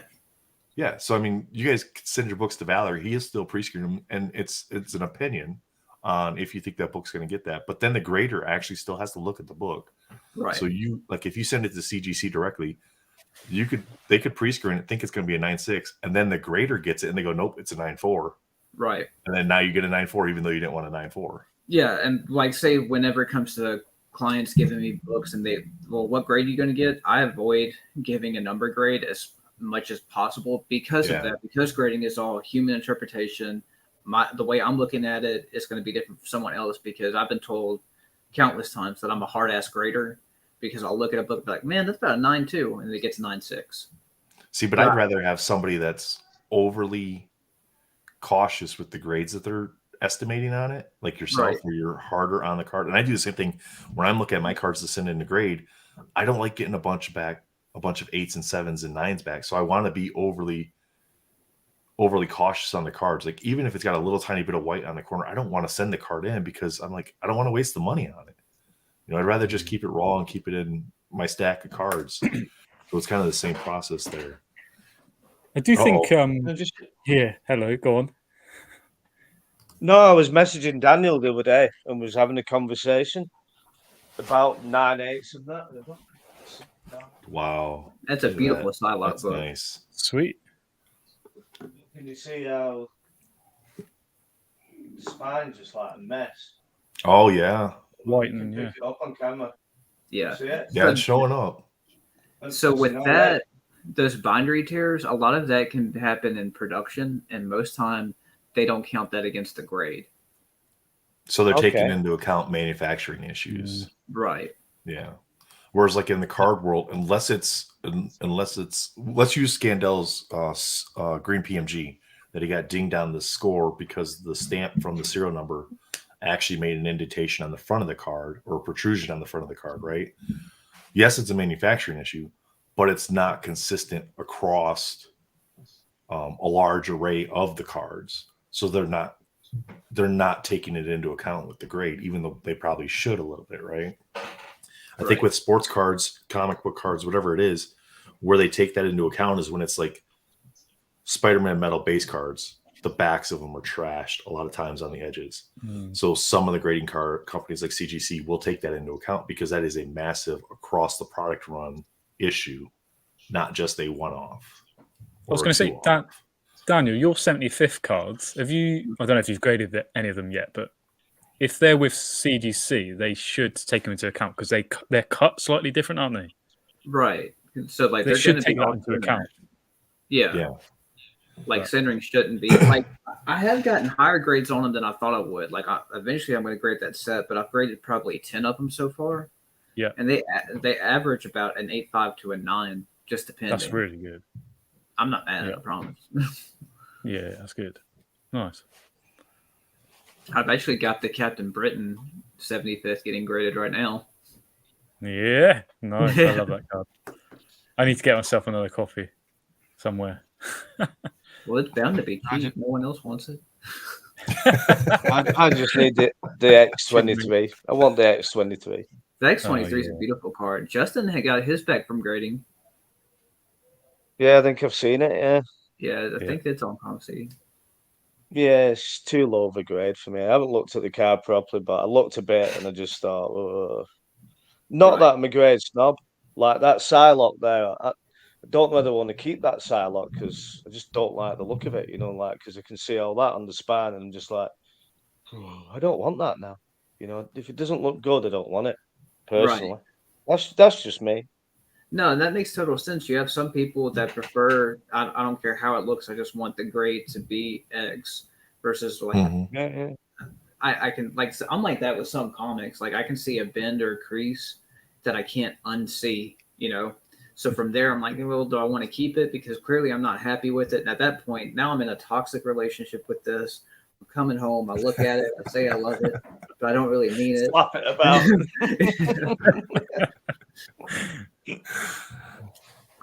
You could give it the slab crack treatment, Dan. Yeah. Like, on a new video. Please. Nick, you got a couple books in the background there. What do you got in the background? Yeah, well, there's a couple books that Jakey Boy and I have. We got Marvel Madness hanging out with us and 47 cards from PSA. Man, that's going to be a cool mail call, Josh. I can't wait to see it. 47. Oh, yeah. A lot of people using the $15. Oh, there value. You go. Yeah, nice. Yeah, I love this one. Yeah, a couple of cards. Comics with Jake. I see you got the X23. Oh, yeah. X23 is a beauty as well. What are the two on the ends? Like that looks like that's the same book. Yeah. The one he's about to take, I think it's Sam Smith. Sam Smith in Vanity Fair on one side. It's not Sam Smith. Don't listen to him. Yeah, these are really nice. Crane smashed it. Man, I just found out recently that that's a Clayton Crane art. Yeah. Population's only about 60 or 80 or something as well, I think. I think it's quite low. On that book? For the Ghost Spider book? On that one, I think so, yeah. It's quite lower that variant. And you've got two of them back there? Are those the same book on the ends? We've got three between us. Oh, three okay. between us. Have you got two and I've got one? No, I don't know it. We're manipulating the market again. No, it's quite but there you go. There's quite a few. Like, oh man, Dan, Dan's getting in on Ginger's One Direction collection back there. No, this is nothing special. This is nothing special. But this took me like a year to find. Oh yeah. Oh, the Scarlet Witch. That's a beautiful book. Nice. And it's just not easy to find that book. And that's not a high pop either. Man, Valor, what set is that in? Oh, that's from X-Men Metal. X-Men Metal. That's what it was. 2020 X-Men Metal Low Series Scarlet Witch. I was like, I know the image, but I can't remember what set it was in. Well, that's because you don't see her arms or nothing. You see cleavage, Scarlet Witch face, and then background. But it's in the White Swartz set as well. Right. If you look in the White Swartz set, that's like the full image. Doomcard asks Valor, who's your favorite, or what's your favorite modern comic artist right now? Man, that's a tough one. I think cards have had an influence on me to where I'm really big on Gist, E.M. Gist. Like, that dude's talent is endless, especially his Moon Knight covers. Moon Knight he shines on. My favorite cardist of all time is Bill Sienkiewicz. So I love Sienkiewicz, love Neil Adams, Clayton Crane. It's hard not to get excited about Clayton Crane artwork because it's so good, but at the same time, I've seen it so much just between comics and both cards, whereas used to with cards, I'm like, that's Clayton Crane art. Oh, I gotta have it. But now, all right, I've seen it enough times. I don't really care so much. See, I do that with Peach. So anything Peach that's like X-Men or specifically Wolverine related, I love picking up her covers. Right. Peach is good. I just don't love everything that she does. So say that there's like 10 pieces of her artwork, I'm probably a huge fan of 2. Yeah. See, I don't pick up every one that she's got, but like I've got the Stormbreaker ones that she did for Wolverine and X-23. I've got those Storm. Those look really nice. I like those. Nice books, aren't they? Ryan Stegman, I believe that's his name. I'm gonna double check that real quick, but I want to say Ryan Stegman does really good. I just want to double check. Marvel Menace says the Surfer Boris. Yeah.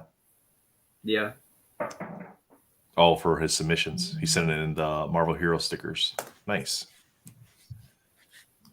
Yeah, Ryan Stegman is a modern artist that I'm really big on. I want to say he's doing a current Ghost Rider run too, and the artwork on that's pretty good.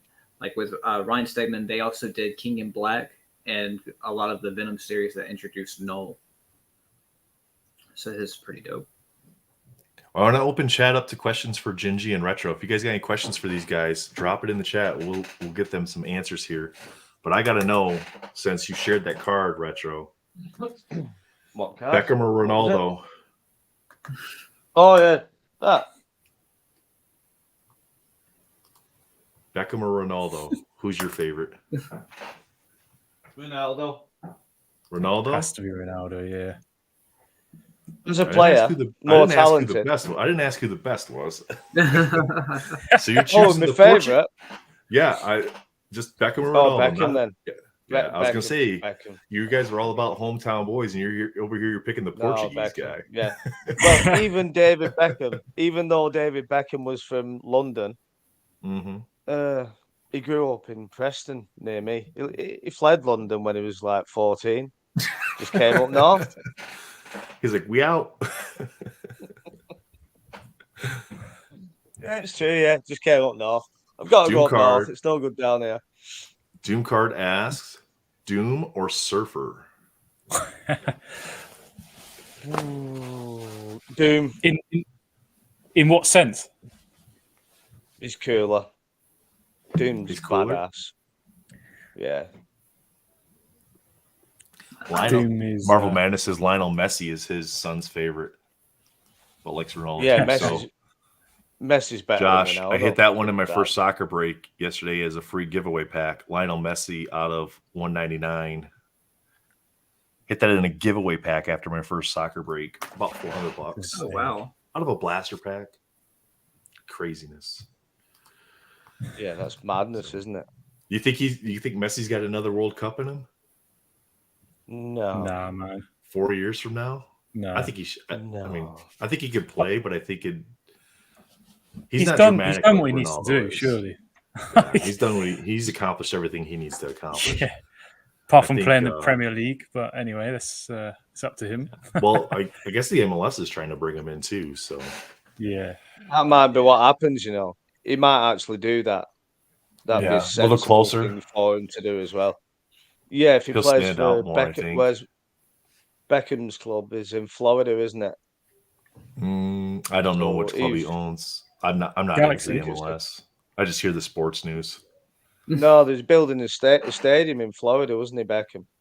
So there must be a team down there. So for Messi to go there with the Beckham link, I don't know whether it's finished yet. And then he could easily fly to Argentina if he wanted to, and he could easily fly back to Europe if he wanted to, wouldn't it? It'd be like ideal, I suppose. Yeah, it'd be sensible, wouldn't it? Yeah, Football Miami. That's his club. Yeah. That would make sense for him. I think it'd make sense. I think it'd be good for MLS. It's a shame because the US soccer team are good. They've had some good players and they're a good team. They play good soccer. They are a good team. Decent. Yeah. I don't have a clue about anything soccer, so you guys are see. Now you know how I felt. Now you know how Nick and I, or at least how I felt when you guys were talking Pokemon. Some of it, I was like, I'm not sure. Pokemon's hard though. Pokemon's hard to learn. Like they bring out these different generations of Pokemon, and I don't understand all them. No, that's beyond me. Right, yeah, like the eras. Like we watch a lot of Pokerev on YouTube.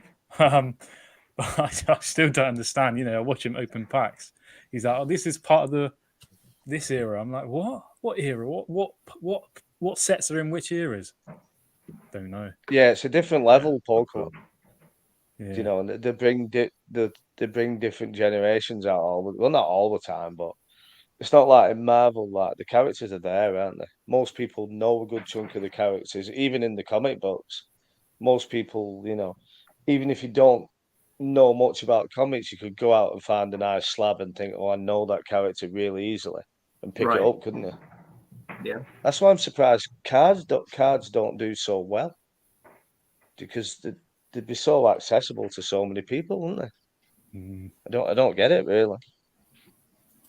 Well, I know this. Hold on, Josh put this comment. It's like, I have a Pokemon Go box sealed. We should open. We should, because there's a Mewtwo alternate art where he's like floating in the city, and that's a big hit. So I learned something. There we go. So I bought one box of Pokemon Go from my LCS, and I went up to the Pocatello, Idaho card show, and I was sitting there and I opened it there, and I hit 3 of the 4 Mewtwo's out of one box from that set. Nice. And the one was the alternate art where he's floating in the sky. Yeah. So, was it? Did you keep it?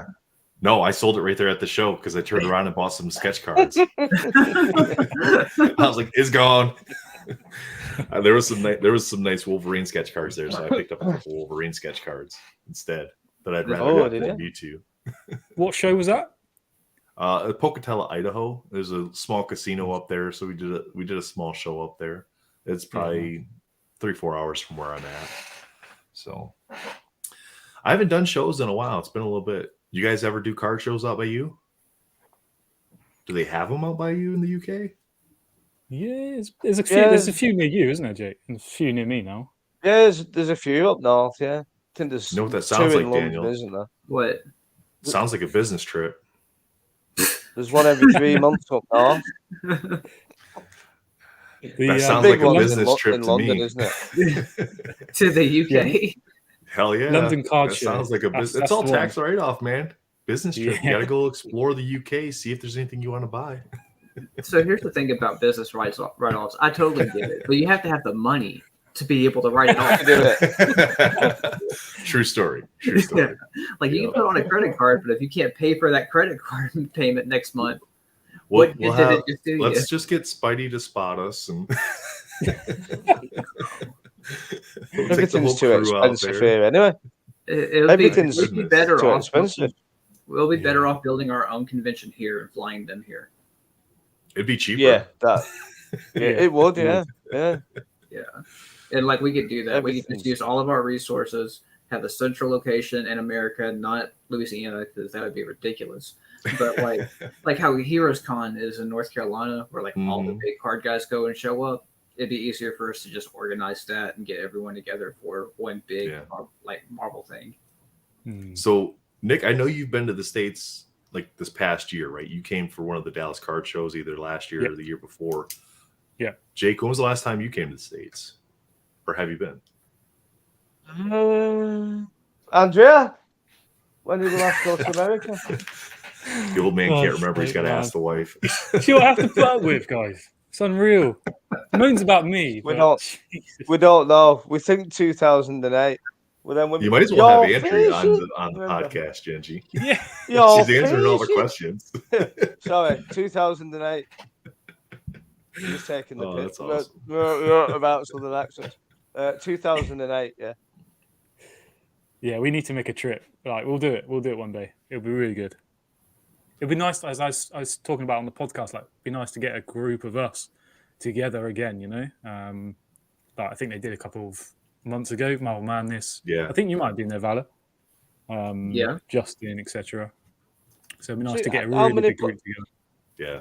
So you know when you get the card shows in the US, and I'm suspecting that, like, in this country it's all Pokemon. In Europe it's made a lot of Pokemon. Is it all sports, or is it a lot of? What I'm getting at is, could you justify? Because we all like different hobbies. Could you justify Marvel cards, Pokemon cards, and comics and MTG or whichever and statues?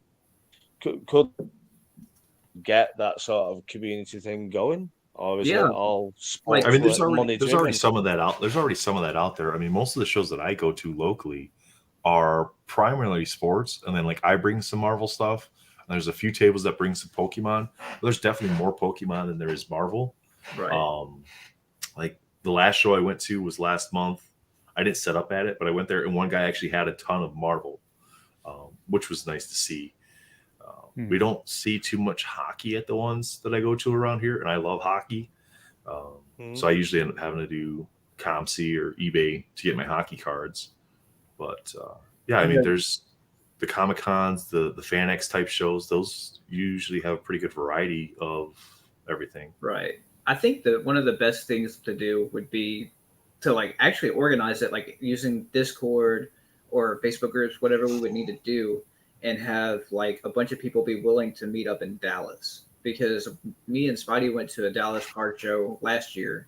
So it was me and him coming on that end. And then you also had Joshua, Marvel Madness, him and Scandell had a booth there. I know Dan, great curator, he always comes up. And then Michael from Cool Card Life, because he's out of Louisiana too. So he'll just drive over and set up his table there. Probably one of the most potential to do something like that would be to set up at Dallas Card Show, since they have 3 rooms and spread out through all kinds of hobbies. Like you have tons of Pokemon, you have tons of not tons of Marvel, but you have more Marvel there than most places. Yeah, especially at the bigger shows. Right, it's huge, isn't it? Yeah, and with Dallas, like it'd be probably most feasible for everyone to fly in there, as opposed to like a more Utah, you know.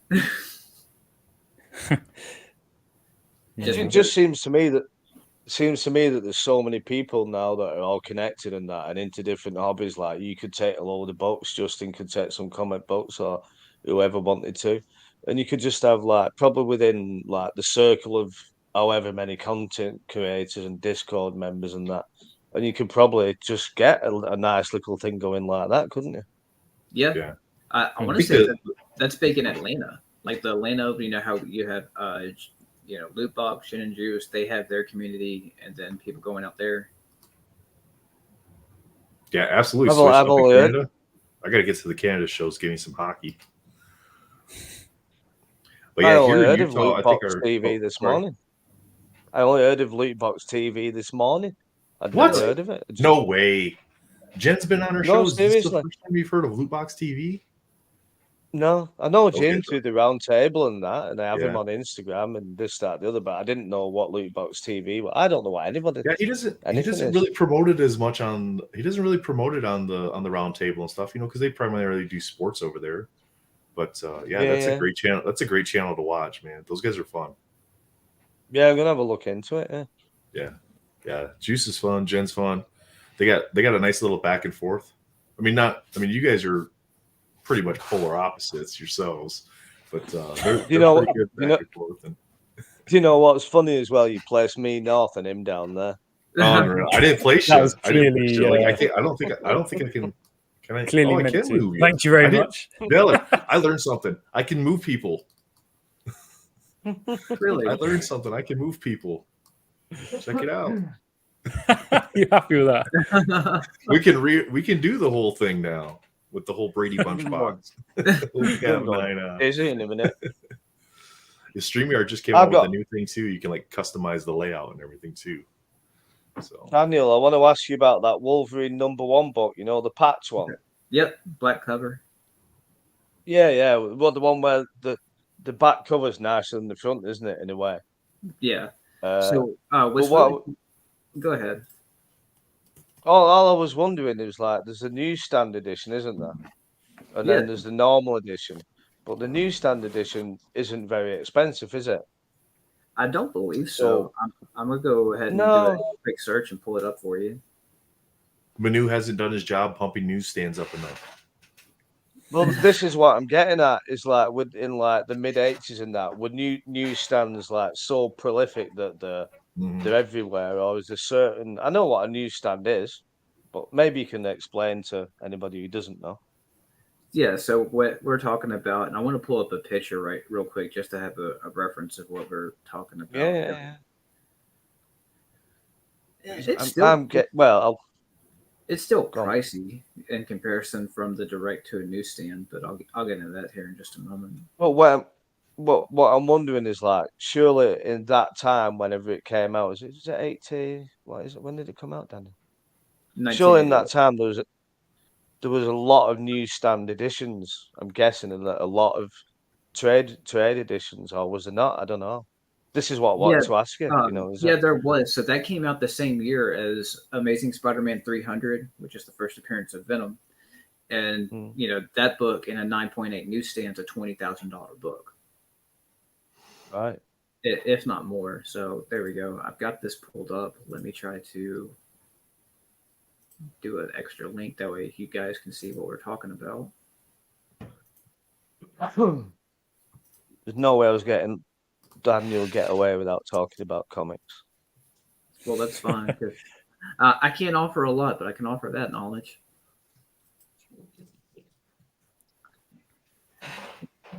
Big. Nice cover that anyway, isn't it? Yeah, so this is the comic that we're discussing. So with your question, what primarily are you interested to know with it? Well, all I was wondering about is like, is the newsstand edition worth getting into? Yes. Or would you just buy? Do you know what I mean? Because even though it seemed to have a premium, and I can't remember what the premium prices were, it didn't seem like that's what I had in my head. I was thinking, well, ASM 300 similar, and I thought, well, that's like stupid money. And I was thinking about this, and I thought, well, So this book already in a 9.8 is like a $500 book, where you can see here a newsstand is 3 times that amount at $1,500. And because we're having the conversation about newsstand, that's where that premium comes from. And if you're not unsure what a newsstand is, it's where there's a barcode on the front cover right here, versus the standard edition, there's not, or the direct. The direct won't have that. I think it's Spider-Man. It's got the Spider-Man logo, hasn't it? Yeah, it'll have the Spider-Man. And the reason for that and why they call it a newsstand edition is because these comics were sold at newsstands. So at airports, grocery stores, where you had that availability to just walk in while your parents are doing whatever and check out books, you would see these. Well, the high grades of those are scarce and sought after for that reason, because they were shipped raw. This was way before bag and boards were common practice. So they were handled rough. So to get a high grade is rare. And that's where you see it reflect on the census too. So like say this in a 9.8, and I'll show you another thing. If you want to collect this book or invest in it, whatever your goals are, just buy the 9.8. Don't mess around with the lower grades, because the back cover is rough. It's amazing, isn't it? So you have this portrait of Wolverine with the black and white, but from a grading perspective, this is a solid black cover. So every little ding or bend is going to show up. So it's really difficult to get it in a 9/8 grade. What makes it even worse is this back cover, which again is solid black. Yeah, because it's all black on the one odds side. of you hitting, so the odds of you hitting a 9.8 is like dismal. We got a few of the chat just getting up here. Marvelous packs. Swish is like he woke up. He was like, "What? True Blue's live." If I was to buy like that one or the limited series #1, shall we get into that one as well? While we're oh yeah, I love the limited series. That's one of the most iconic Wolverine covers that's what I would like to get. Yeah, it was only because I saw the patch one pop up on eBay in this country, and I thought, oh well, I'll have a see whether it might have been like a 9.4 or something. I thought, well, it doesn't seem a lot of money. Then I thought, there's probably thousands of that book. It probably isn't worth getting a 9.4, and you just confirmed what I thought. Anyway, right. Doomcar brought up a good point. Doesn't depend on the year. Some years had more newsstands than the rec. Yeah, they did, but you still have to look at it like we're talking 30 years difference, like over some 30 years over time. So then you got to really dial in on those grades. Yeah, not to mention, like you said. Sorry, go ahead. I was just going to say, Daniel, can you get up the Wolverine limited series? Yeah, I'll pull that up real quick. Just for people. And I love that book. So that was a Wolverine's first miniseries. It was a 4 issues, and it's a beautiful cover by Joe Rubenstein. Swish. It's right now. You guys just had time change last night, so you're 7 hours ahead of us right now. So we went live at 8 Mountain Time. So Swish, I believe you're in Mountain Time too. But these guys over there, they're on that weird metric time zone. Well, I guess you're on the metric time zone too up there in Canada, but 4:30 here, yeah. They messaged me yesterday like, "Hey, we got time change tonight." I'm like, "Okay, so where are we going at the time here?" I was like, "Oh, I was planning on a 9 a.m. show, and here I am 8 now." And we were still talking. 9 though. Like you guys got up this morning and you were already on Instagram chatting. And I'm like, it's 1:30 in the morning. I'm still up. I'm like, I was thinking, why are you awake? Man, I am up till 3, 4 o'clock most of the time. Sometimes all the way through the night. So I'm excited to see this book. I love this book. When Dan gets it up. The suspense. That's interesting. But there's also this book. Say again? I was just gonna nerd out over the Frank Miller cover and the X23 cover and that basically. So this book that Daniel's getting up, the X23 75th anniversary. I've said it on the podcast before. Mike Diodato did the art, so it's an X23 homage to this Frank Miller book as well, and that is on the card. Yeah. And I didn't even know that till Jake pointed that out. It never even crossed my mind. But from that interaction, I'm like, well, dang it, now I want this book. And this particular listing just got listed not that long ago, but it's the same price as the other Wolverine #1. Versus this book in a 9/8 has been on multiple top 10 lists for comics the past month or so. And you can't go wrong with it. Yeah. Now, a not newsstand is averaging around, a direct is averaging around $800 versus the newsstand here is for $1,500. And there you've got the back cover. And if you're wondering why, if I zoom in, you see how I'm going down the spine like that? That's out of habit. That's how I do the same thing on. I do the same thing on cards when I'm looking at cards that I potentially want to pick up and grade. I do the same thing. I just kind of go around the edges, check the corners and stuff. That's a nice book, though, isn't it? I need to get that book. And in doing that, too, say with a comic book, for me, that's how I can tell if it's been cleaned or pressed for the most part. You see how clean it is on that back? There's no sign of like debris or anything. So odds are this book was cleaned or pressed beforehand. Watch out, Retro. Doom might start an X-23 saga now. Oh, Doom, stay away. Don't want Doom getting involved. His taste is really good, isn't it? Like elusive, he's got good taste. Gonna take away all the good stuff from me, isn't it? At least I know he won't buy any shiny stuff. He's not into the shiny stuff, is he, Doom? He's not into the shiny stuff? Yeah, not into the shiny stuff. He's not swayed by jewelry? No. Wow, all the Mexican guys seem to have taste, don't they? Beautiful comic, that, isn't it?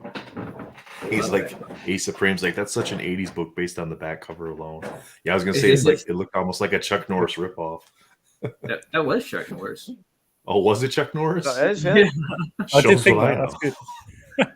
Shows what I know. No, but David Nakayama covers would be a solid background. Absolutely. A book like that isn't going to go down, is it? You know what I mean? You wouldn't think. You think obviously it'll go up and down, but you think over a certain period of time it'd be a safe buy, wouldn't you? Right. Well, I mean, kind of how cards work too. It's Wolverine. You know, that's one of the most popular Marvel characters there is. So having his number one, because with that, people can't afford an Incredible Hulk 181. You know, the first appearance of Wolverine. No, especially not in high grades. I can't. So then the next thing you would go for is going to be like his first solo series, which we just covered. You have two first solo series that people can go over, and that's more affordable. Like even with those books, you can still go into comic shops and find those books raw for like under $100, $100, $200. So it's still available for you to find. Versus if you go into a comic shop and you find a raw 181, you might as well just buy a graded copy because that's what they're going to charge you for it. Yeah, I've seen the limited series and the patch one in this country. In fact, only a few weeks ago I was looking at the patch one, but the money wanted for it wasn't worth taking the chance on grading. You know what I mean? No, it'd be better just to buy the slab. No, and especially with the 88 Wolverine one where it has that black cover. If you wanted to get a high grade of it, I would just do what you got to do and buy the high grade of it. I wouldn't roll the dice on grading because we're going to get into that whole 9.4, 9.6 thing. And to me, it's not worth it. Yeah. No, because it's not. You could be lucky like the Psylocke that I showed before, couldn't you? Or you could be unlucky. Right. And then you've just thrown your money. Well, you're not throwing your money away because you can always sell it on, can't you? But right. The time and effort and expense probably isn't worth it, is it? Yeah. Have you guys seen the Disney set yet? The Disney Prisms? Yeah. I've seen some of the sales. The one that Spidey opened. The one that Spidey opened. Mm-hmm. No, I haven't seen it. The set that everybody's pumping. Yeah, that's the one that everybody's pumping. Yeah. But you know what? They're doing something right. It's like on TikTok, my wife saw a clip of a Cruella card from Emma Stone where she played Cruella DeVille, and she was like, "I want that card." That's when you know there's trouble. Add it to your list, honey. Yeah. I think it'll wear off, won't it? It's like the Weiss Schwartz Marvel cards, the gold cards when they were first came out. I mean, the Weiss Schwartz is a good example. The Weiss Schwartz is a good example. Valerie, you talked about it earlier when you were opening the Pokemon, like the Japanese stuff, the sets from there, because he was asking about saying they're like the mintiest cards he's ever seen, and they're not produced here. They're produced overseas. They're manufactured overseas. And you see that with a lot of the sets that are manufactured overseas, they come in better condition than the ones here that are produced in North Carolina or Texas or whatever printing place that they're using to create these sports cards and Marvel cards. But even like Panini, even the UK Panini that I'm presuming they're done in Italy. Considering they're not an expensive card, probably less than buying a box of annual. You know, like you can get that for like the Versus, which has got 24 packs of I can't remember how many in it. It's only about $45. But even the condition of those, they're not perfect by no means. But they're half decent. You know, if you look at that, they're better than the Spider-Man metal card or an X-Men metal card or anything like that. They're not. Ace Supreme asks if you're from Liverpool. He's trying to place what part of England you're from. Said his mother was born in London and grew up in Zambia. I'm halfway between Liverpool and Manchester. So 40 minutes to Liverpool and 30 minutes to Manchester. A long way from London. Like a long way from London. Topps Marvel India set. I don't know anything about that one. Oh, no, I don't know. No, but I think what happens, you get to these countries where, like, Turkey has no copyright laws, do they? China have no copyright laws. So that's when they start producing their own sets as well. So you did get, like, the Chinese copy of the White Swartz, didn't you? As such. And you used to get, like, Chinese copies of Pokemon. I can't think. There's Turkey, there's China, and no copyright laws. Maybe India doesn't have any copyright laws. There's a few places, and they just make what they want, and even they become like a niche thing for people to buy. You know, like fakes. So in time, even fakes can become popular and like have some value to them just for being fakes. So it could be something like that. I don't know. Yeah, there's a decent number of whatnot streamers too that do like the heroes, the battles, the hero battles, or the White Schwartz, those cards, because they can get the boxes relatively inexpensive, and they look great. Like the artwork on them looks amazing. The foiling is fantastic, and then you ask yourself like, why in the world can't we get cards that are in this good a condition? You know, for our sets, because they don't. Because we'll still buy them, regardless. Still buy them. It's exactly that. Living Spider-Man metal and E-Pack's living proof, isn't it? You know, should have been $250 a box on E-Pack. $250. I would have bought some boxes. Yeah, there's with all like one or two cards being digital for sure. Yeah, there's no way. Like, is it $450? Were they $450? I'm not paying that. No chance. It's $450, $475, something like that. Yeah, and you're going to have four. Was it four? Was it like X-Men Metal? Four digital cards. Yeah. Yep.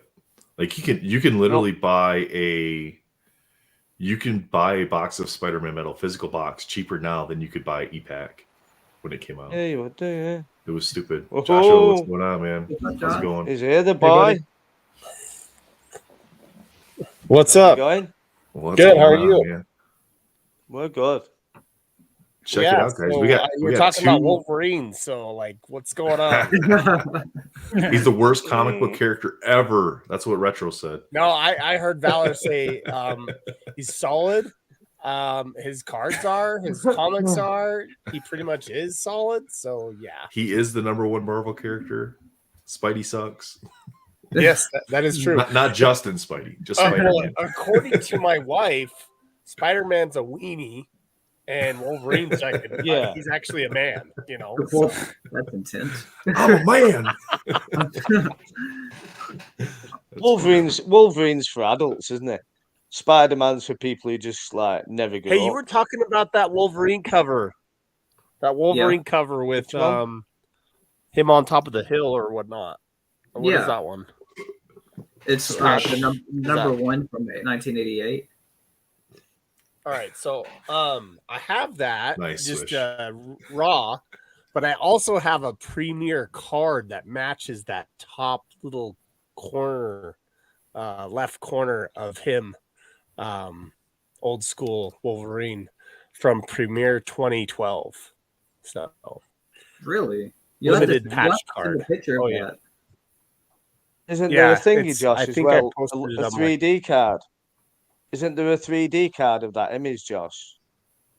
Well, like a 3D lenticular, I think. I have it. That is the cover, isn't it? I have it in a BGS 9. Have you? Yeah. Yep. That'd be nice with the comic. Those lenticulars were like more than box hits. Like you could maybe get one in a box, but not all the time. Okay. The ones that are the lenticular covers, because the lenticulars was just a regular card in every single pack of those. It's 2015 3D Marvel is what the set was. Hey, Supreme, I want to get to your question. We'll get to it here just a sec. Actually, if you guys are ready, we can kind of talk about this real quick. So he wants to ask a big question based on the news last night. Is Marvel going to have to change their plans with Kang? For those that aren't sure what we're discussing, there's a bunch of news outlets that are showcasing the story today where the actor Jonathan Majors was involved in the domestic violence charge out of New York. So right now he's in a negative light. A lot of people in this community, especially since after the success of Creed, like he's definitely a huge actor that's transitioning to an A-list lifestyle. So and has a major role in the upcoming Marvel's films. Right.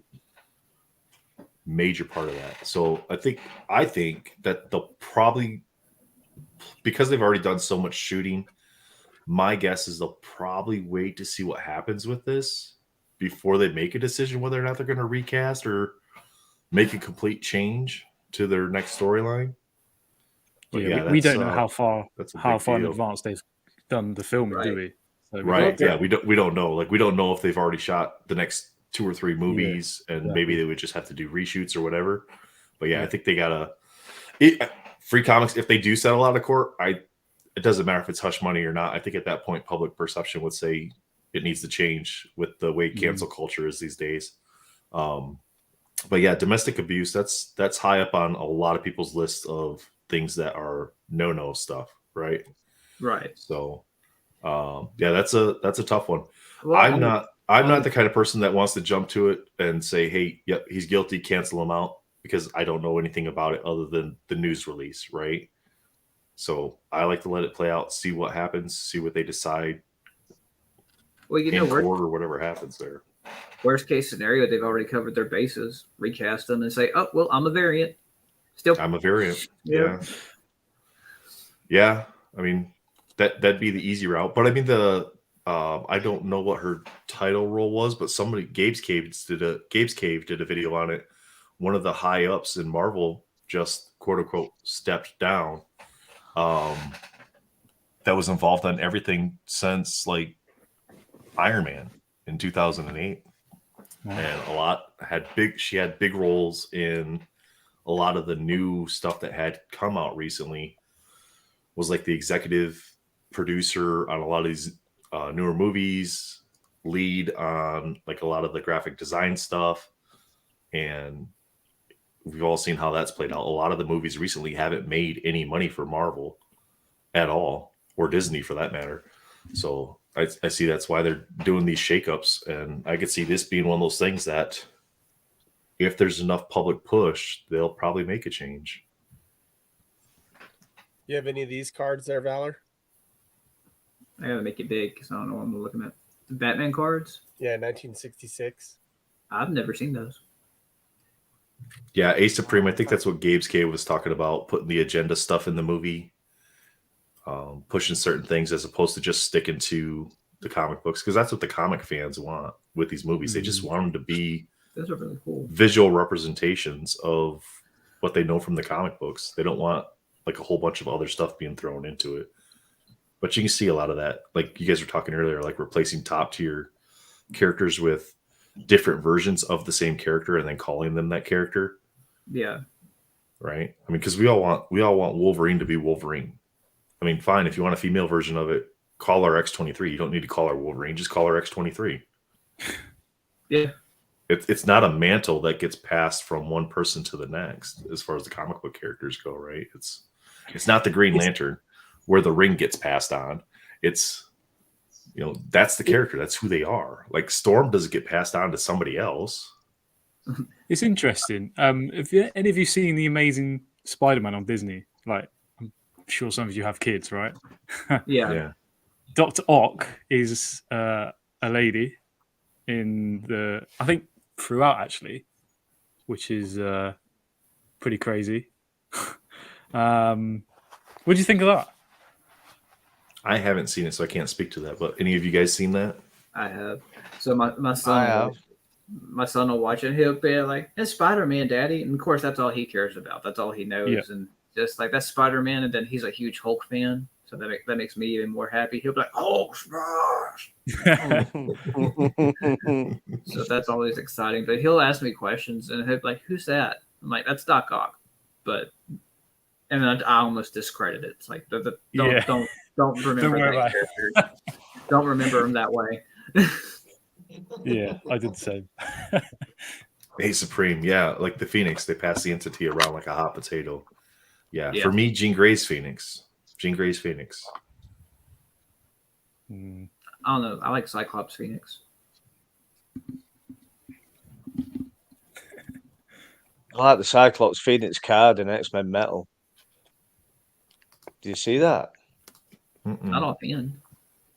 Like I'm sure there is. He's all in it in Avengers. Like that greatest battle card where it's Phoenix Force Cyclops versus I think Captain America. Oh, okay. I'm tired of Avengers though. I'm tired of like wisecracking jokes in the films and like I'm tired of Spider-Man, Avengers, Thor. It's just all the same, isn't it? It's like no. I think a lot of that's why there's shakeups. Right. You can't keep watching it, can you? It's just like, oh god.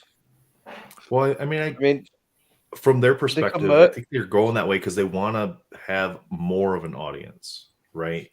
Like Deadpool, people aren't taking their young kids to go see Deadpool, but it makes money. Yeah, because people will keep going back to see it again and again. Right. Right. So you got to know what your audience is.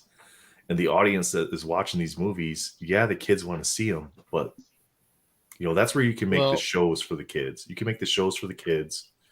And I think that's what you do. You make the shows for the kids. They can sit down and watch their series every week or whatever. And then you make the movies towards your core comic book fan. The fanboys that want it to follow the material. They did make the Once Upon a Deadpool, which is the edited version of Deadpool 2. So they could do the same thing to this one. Yeah, I mean, you could always like have a Disney Plus like PG-13 version of the movie and then still have your Disney Plus R-rated version of the movie. And they would be smart to do that, I feel. I think so too. But for the theatrical releases, it just for sure. doesn't make any sense. They're losing too much money on these toned down ones. But like A Supreme says here, Guardians movies, the humors make those movies. Yeah. And yeah. I agree with that. Yeah. But it's knowing your audience. It's knowing your audience, knowing your cast, knowing the storyline. Guardians was set up as a comedy stroke action movie, wasn't it? From the beginning. Yeah. But like you got Iron Man, and it's just like, all right, there's a few things that were a bit funny at first, like they cracked the odd joke, but then it turned into the movie. Like, let's try and crack some really crappy jokes, and they just didn't work, did they? And it like dilutes it, doesn't it? And it dilutes the writing because whoever's writing it thinks, oh, I'll just slip in this line here, this one dad joke here, and I don't need to care about a plot so much or how the comic book read. And I think people just got tired of it as well, didn't they? Exhaustion. Yeah. If they do Secret Wars, maybe they might do. I didn't even watch Love and Thunder. I didn't see the point. Yeah, I mean, I've gone and seen the theatrical releases of everything that's come out just because I enjoy going to them. Like Ant-Man, I didn't have any opinion one way or another. I wasn't like, hey, this is a fantastically great movie, but I enjoyed it. Yeah, it was still visually stimulating. You lost me with Multiverse of Madness, and I'm not saying I didn't like that movie. I had huge expectations for it, and that's probably what bit me in the butt, was because you had so much stuff going on with it. And if I wasn't on this video right now, I could tell you the director's name, Sam Raimi. There we go, Sam Raimi. Like, so you have Sam Raimi as the director, which Evil Dead is an amazing franchise. So you had that, and everyone kept saying that this is going to be a Marvel horror movie. And based on the trailer, it showed a different product than what we ended up with. So like just based on the trailer, I had my own interpretation of what was going on. Like you're going to have evil Doctor Strange with like undead stuff going on, which happened, but not like it could have happened. And then with all the Wanda stuff, I was expecting to go in there and it'd be like the best thing I've ever seen, and then I walked out of it. It's like, well, damn, that was not the best thing that I've ever seen. Nor do I want to see it again. No, I agree. I thought the same. Hearing, Just like I thought it was going to be amazing. But who just put the comment then about Tim Burton? yeah. It's not a bad shot. It's not a bad idea, that is it? Let Tim Burton do an animated Marvel thing, like just for like Disney Plus or whatever. Let him be do cool. a what if. Like let Tim Burton do a what if. Yeah. That'd be a great what if. Yeah. Like this one here. Thor Love and Blunder, an example of humor ruining the film. Yeah, absolutely. I mean, they've been shocker. The past, I mean, Ragnarok was okay, but you could start to see it in Ragnarok where Thor was basically being pushed off to the side. Like he was becoming a pansy when it comes to the movies. Like he's just like, there's like, nope, you're just comedic. You're comedic pastime at this point in time. But I've seen some interview stuff where Chris Hemsworth said he will do Thor again, but only if he has input on how Thor's being done. Because he wants him to be a badass Thor. I don't blame him. Like he's perfect. No, I don't blame him either. He's tired of doing the comedic stuff. It's like that's not who he is. It's not what Thor is it? You know, I blame Spider-Man anyway. Because of all the Spider-Man films, and they did the Avengers like Spider-Man. I think we should just murder Spider-Man now. Put him away for like I'm gonna disagree with this next one. Get on with X-Men. I'm gonna disagree with this next one. Swish, I have to disagree with you. I think I disagree with that. Marvel is better when they're not casting existing superstar actors. Yeah. They do much better. The movies do better. Like Robert Downey Jr., he was known in the acting world and he had those drug issues or whatever, but he wasn't a superstar actor at that point in time. He became a superstar actor through Marvel. Tom Cruise is a superstar actor. Casting Tom Cruise, that's the money grab. That's not the, I don't think that's the Marvel fanboy. I got to see this because Tom Cruise is in it. Like, I don't think that's going to happen. I think it's got to be somebody that's newer, fresher, that hasn't been around. Like they're talking Daniel Radcliffe, possibly for Wolverine. He's famous because of Harry Potter. I don't see that working out as Wolverine. Right. I don't see that working out as Wolverine. Yes, he may be short, whatever. You could dress him up to be a Wolverine style character, but I don't think that's a good move there. Well, a good example of that is remember when The Dark Knight came out before Heath Ledger had Doom. Thanks for joining us, Doom. Thanks, man. I hope you had fun. But whenever Heath Ledger was cast as the Joker and like the momentum was built behind that, people all day were saying like, well, he's not going to be better than Jack Nicholson. Like they were always had Nicholson on that pedestal for the role of the Joker. Iconic. And then Heath came out and brought that level to a whole new iconicism. Yeah. Expecto Patronum, bub. No, not at all. Yeah, I mean, I don't know who I would cast. I don't know who I would cast for these different roles. That's not my job. But I just don't think it's worked out when they bring in these. You talked about top actors playing, right? Yeah. The only top actor that I think could or would or should play something is Keanu Reeves. And one of the big I would agree things with that I would love to see as a fan would be Ghost Rider. I just think it would be a sweet Ghost Rider. Problem is, if that happens, I'll just be thinking, what's John Wick doing in this movie? Like, what's John Wick doing? Well, Keanu Reeves also has his own like motorcycle branded company, so he's like a motorcycle enthusiast, so it makes sense. No, I think Keanu Reeves can do it. Yeah. Ryan Reynolds has done it. Ryan Reynolds has been in X-Men, has been in Blade 2 or 3. Ryan Reynolds has been in so much. He did a really good job because he saw how bad Origins Wolverine was with what they did with Deadpool there, and he's like, "We gotta fix this. This isn't right." Yeah.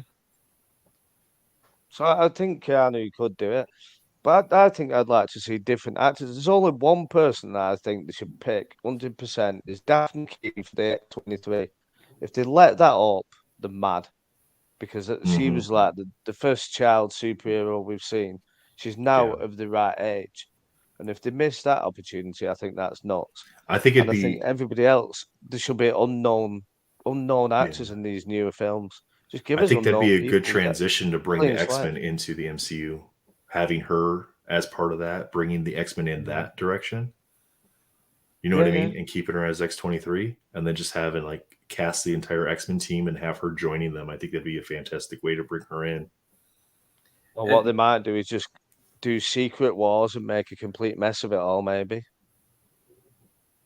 That's probably the higher possibility, right? I think so. Yeah, it's the easier thing to do, isn't it? In some ways. Yeah, it's going to be interesting to see how DC transitions with James Gunn being there now, and what they're going to do, and be able to actually have their movies planned out ahead of time to where the storylines kind of commingle, because DC hasn't really had that in their theater stuff. They did the Justice League runs there, but it still didn't seem like it flowed well at all. And we started to see that with Marvel with the last few films on the TV series. They didn't really flow together at all. No, and you don't really need to all the time, do you? You don't need to concentrate on that. You're not reading a comic book, are you, that needs to go from one to the other. Mm-hmm. You know, you can just pull something out of the blue, can't you? It doesn't have to be. I think once you get past 3 films, it's like becomes a bit of overkill, doesn't it? There's certain things like Mission Impossible, or James Bond films, but they're kind of a different entity anyway, aren't they? Yeah. People just get sick, I think. I want to see some blood and guts, and I want to watch Venom bite people's heads off and that if we're going to do Spider-Man and symbiotes. And do you know how it should be? Yeah. I would all want to see it. Upset all the woke people and the Karens and the snowflakes. Like, get them complaining. Get them all moaning. That's what I think we should do. Yeah. Yeah, Get the kids running around the streets with Freddy Krueger claws on and that. Wolverine claws on, the next 23 claws. Yeah. There's too many, there's just too many woke people in the world, isn't there? And see, I don't mind it. It's just it doesn't need to be pushed into stuff that didn't exist in already. You know what I mean? Like just make your own show. You don't got to change the things that already exist to incorporate that. Just make your own show. So you don't need to go back and rewrite all these comic books to then incorporate that. Create your own character. Don't just take a character and change them just because. That this doesn't make any sense, because you're turning away your fan base. You're not gaining enough back from that. From it, no. Well, it's like having Doc Ock in the cartoon. That's a female I agree. character. Yeah. A Supreme, I agree. The Venom film should have been rated R. I haven't even seen Let There Be Carnage yet. I haven't. You'll be disappointed. That's what I've heard. So I'm like, really? I'd rather have 2 hours of like cuddle time with my wife, or 2 hours of anything else that I'm not going to be upset with. And see, these movies that don't do that well, I don't blame the actors with it, because they're just there. They got to play their role, and the script is a big part of that. If the script sucks and the directing sucks, and it ruins the whole thing. The actor can't overcome that. Right. Well, chaps, what do you think, guys? We're 2 hours. We still got 10 watching. Wow. Thank you guys for watching, sticking with us. Y'all are the real So Gingy, I got to know, chat wants you to do a bottom 10. Can we expect to see in the future, not necessarily a bottom 10, but each week, this sale makes no sense card, like the worst card? Mate, I like that feedback. Add into that. Yeah. Like do your top 10. So do you ever watch Sports Card Investor, SCI? So they do a video each week. Yeah, Jeff Wilson. They do a video each week called the top 5, and they start off with like a cold card. That'd be cool to see you do like your top 10 that you pick that are your favorites or whatever they are, and then have like this one made no sense. Like this card sold for $1,000, but like all the comps before it were like $300. Like it makes no sense, sort of thing. There's plenty of them every week as well. So yeah. Or like this is the ugliest card I've seen. Yeah, man, I'll take that on board. I appreciate it. Yeah, I think that'd be fun. I think chat wants to see that too, just to see how you do it. So, Well, guys, I had one more question for you, but it wasn't related to anything here. Bangers and mash or fish and chips? Oh, bangers and mash. Bangers and bangers mash. And mash. I'm a bangers and mash guy too. Yeah, see, I'm fish and they chips don't all have. day long. You're a fish and chips. It's got to be that London thing, right? No. Their fish and chips is terrible. So what they do? Yeah, I can't disagree with that either. You go down to London and you ask for fish and chips. Like I like fish chips and mushy peas. Sure, you know what mushy peas are, or sometimes fish chips and curry sauce. So what they do in London is you get your chips in a bag, your fish in another bag, and like your mushy peas in a carton. And it's like, what am I supposed to do with this now? Where I live in the blessed north, you can have whatever you want, whatever you wish. You can have fish, chips, and the blessed sunshine, the blessed north. Yes, Supreme says and you can curry have or bust. however you want it. You have like a little tray that's like a little plate, and it's all put on nicely for you, and you just eat it. These like eat with the fingers, just like out of a bag with my fingers. No, they're not civilized. Am I right, Nick? You're talking absolute shit. Right. You can't buy fish, chips, and peas where you are and get it in like a plate or a tray, can you? It comes in different bags. Mate, down on the coast, which is like an hour away from me. Right. It's south. Yeah, but you have to go an hour. I can just drive the end of my street and have interglobal things, man. Instantly. Yeah. That's funny. Then you don't do gravy. You don't. There's a golf guy I watch, Rick Shields, because I watch a whole bunch of different stuff, sports cards, Marvel cards, golf, whatever, and he's always stopping like mid round on the golf courses. He's always talking about the sausage rolls and how good they are. Are sausage rolls a really big thing over there? Yeah. I had a sausage roll before it came on. Did you? That's lunchtime. Yeah, that would make sense. Sausage roll and a meat and potato pasty. Don't think you have pasties. Oh yeah, pasties. Pasties were big where I was at in Michigan. Yeah, pasties were big where I was at in Michigan. The miners. I gotta go help my wife bringing kids. Good hanging out with you guys. Thank you, Jake. Thank you, sir. Later, Dan. Y'all be safe, man. Take care, buddy. Take it easy, man. Yeah, so pasties were big where I was at in the Upper Peninsula in Michigan because they're big mining up there. Yeah, so that was like their thing. You know? There's some though, you get them and it's like just so much potato and hardly any meat, and that's not me. I want mine loaded with meat for sure. No, my wife made some one time, and she's gonna kill me if she sees this video, but she made some one time, and we started eating them. I'm like, oh, that tastes really bad. Something's wrong here. And I was like, what did you put in this? I was like, something's not right. And she had used expired Crisco or whatever that was like in the cabinet or in the fridge or wherever it was at. I was just like, oh my God, it's so bitter. I was like, this isn't good. I was like, no. No, you can't do that. No, I love a pasty, Yeah, pasties are good. Do you like them with gravy? Yeah. Gravy's the best down there. What we do, we'll get chips, pasty, and gravy. You can't do that where Nick lives because the chip shops don't sell gravy. You can't do it. It's true. I can't disagree with what's that. What's up with that? So it's like that's the cultural divide stuff between the Northerns and the Southerns then? Yeah. Our food's better, obviously. It is better, yeah. When you go down south, you struggle to eat. You've got to go in the supermarket and get a ready meal. Well, that explains why he's so skinny. That explains why he's so skinny. No, it's because I don't drink like 20 Strongbos a day. That's why. Right, I know. Well, I was gonna stop. I was gonna stop at the show. I was gonna stop at the shop last night and pick up some Guinness and start my show off with some Guinness. I figured it's too early in the morning. I gotta drink some coffee. You gotta wait before you touch that. Yeah. Maybe later today. So, what are you up to today, then, Dave? What are you gonna do with your Sunday today? Well, I'm doing classes because I get paid to go to school, so I'm doing some classes at the community college. because my veterans benefits from the military run out next year. So I've been using that. They basically pay me to go to school and take classes. So I do that on the side. So I got some homework assignments I got to do.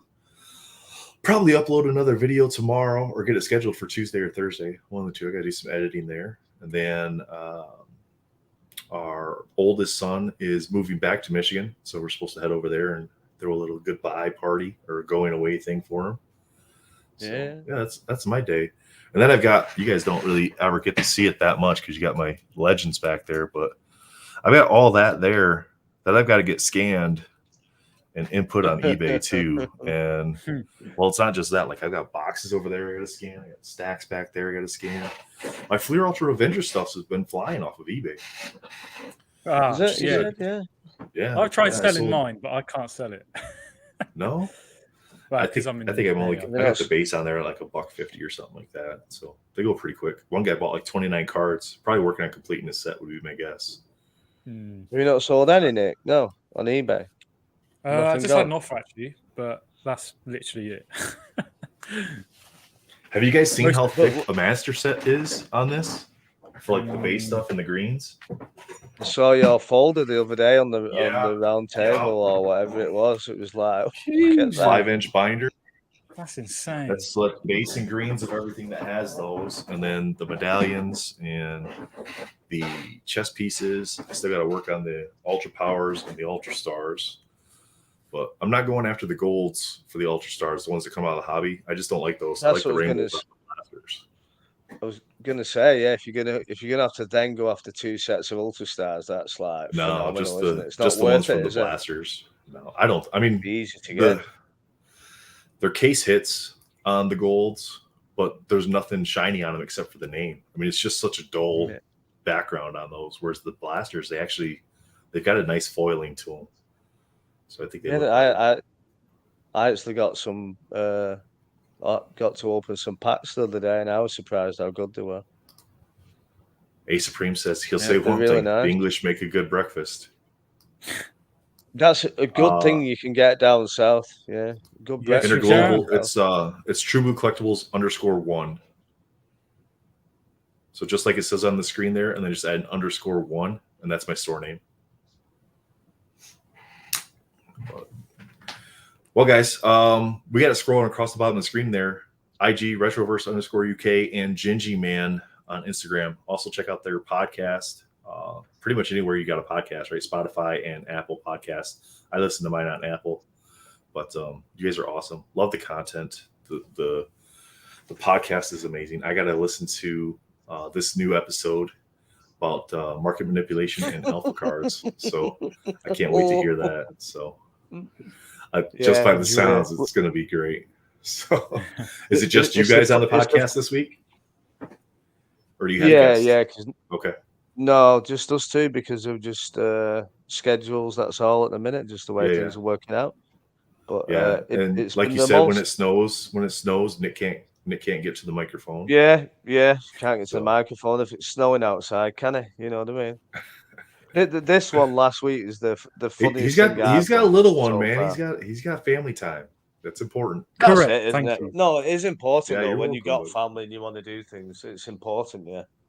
It does matter. Even though I rib him about it, like it does matter. But I'm sure he's got lots of other time when he's doing nothing and he could just pick up the phone and say, "Right, we'll do a podcast now." Look at this comment. Swish is always here, man. Guys, if you haven't checked out Swish Rip's channel, just a little plug for him. He just hit 300 subscribers. He's actually over that now, but he's doing a giveaway on his channel. So check him out, throw him a sub, give him a like, leave a comment, get entered. He's got some awesome stuff going on.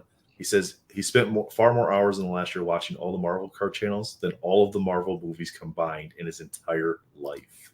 That's awesome, dude. We appreciate your support. He's great. I'd just say to Swish, thank you. He comments on everything, no matter whose channel it is. So yeah, thanks to Swish for watching and supporting.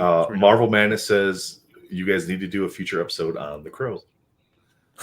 We do, yeah, we do. I know Nick really loves that topic. We do. So Nick, why do you not want to do The Crow?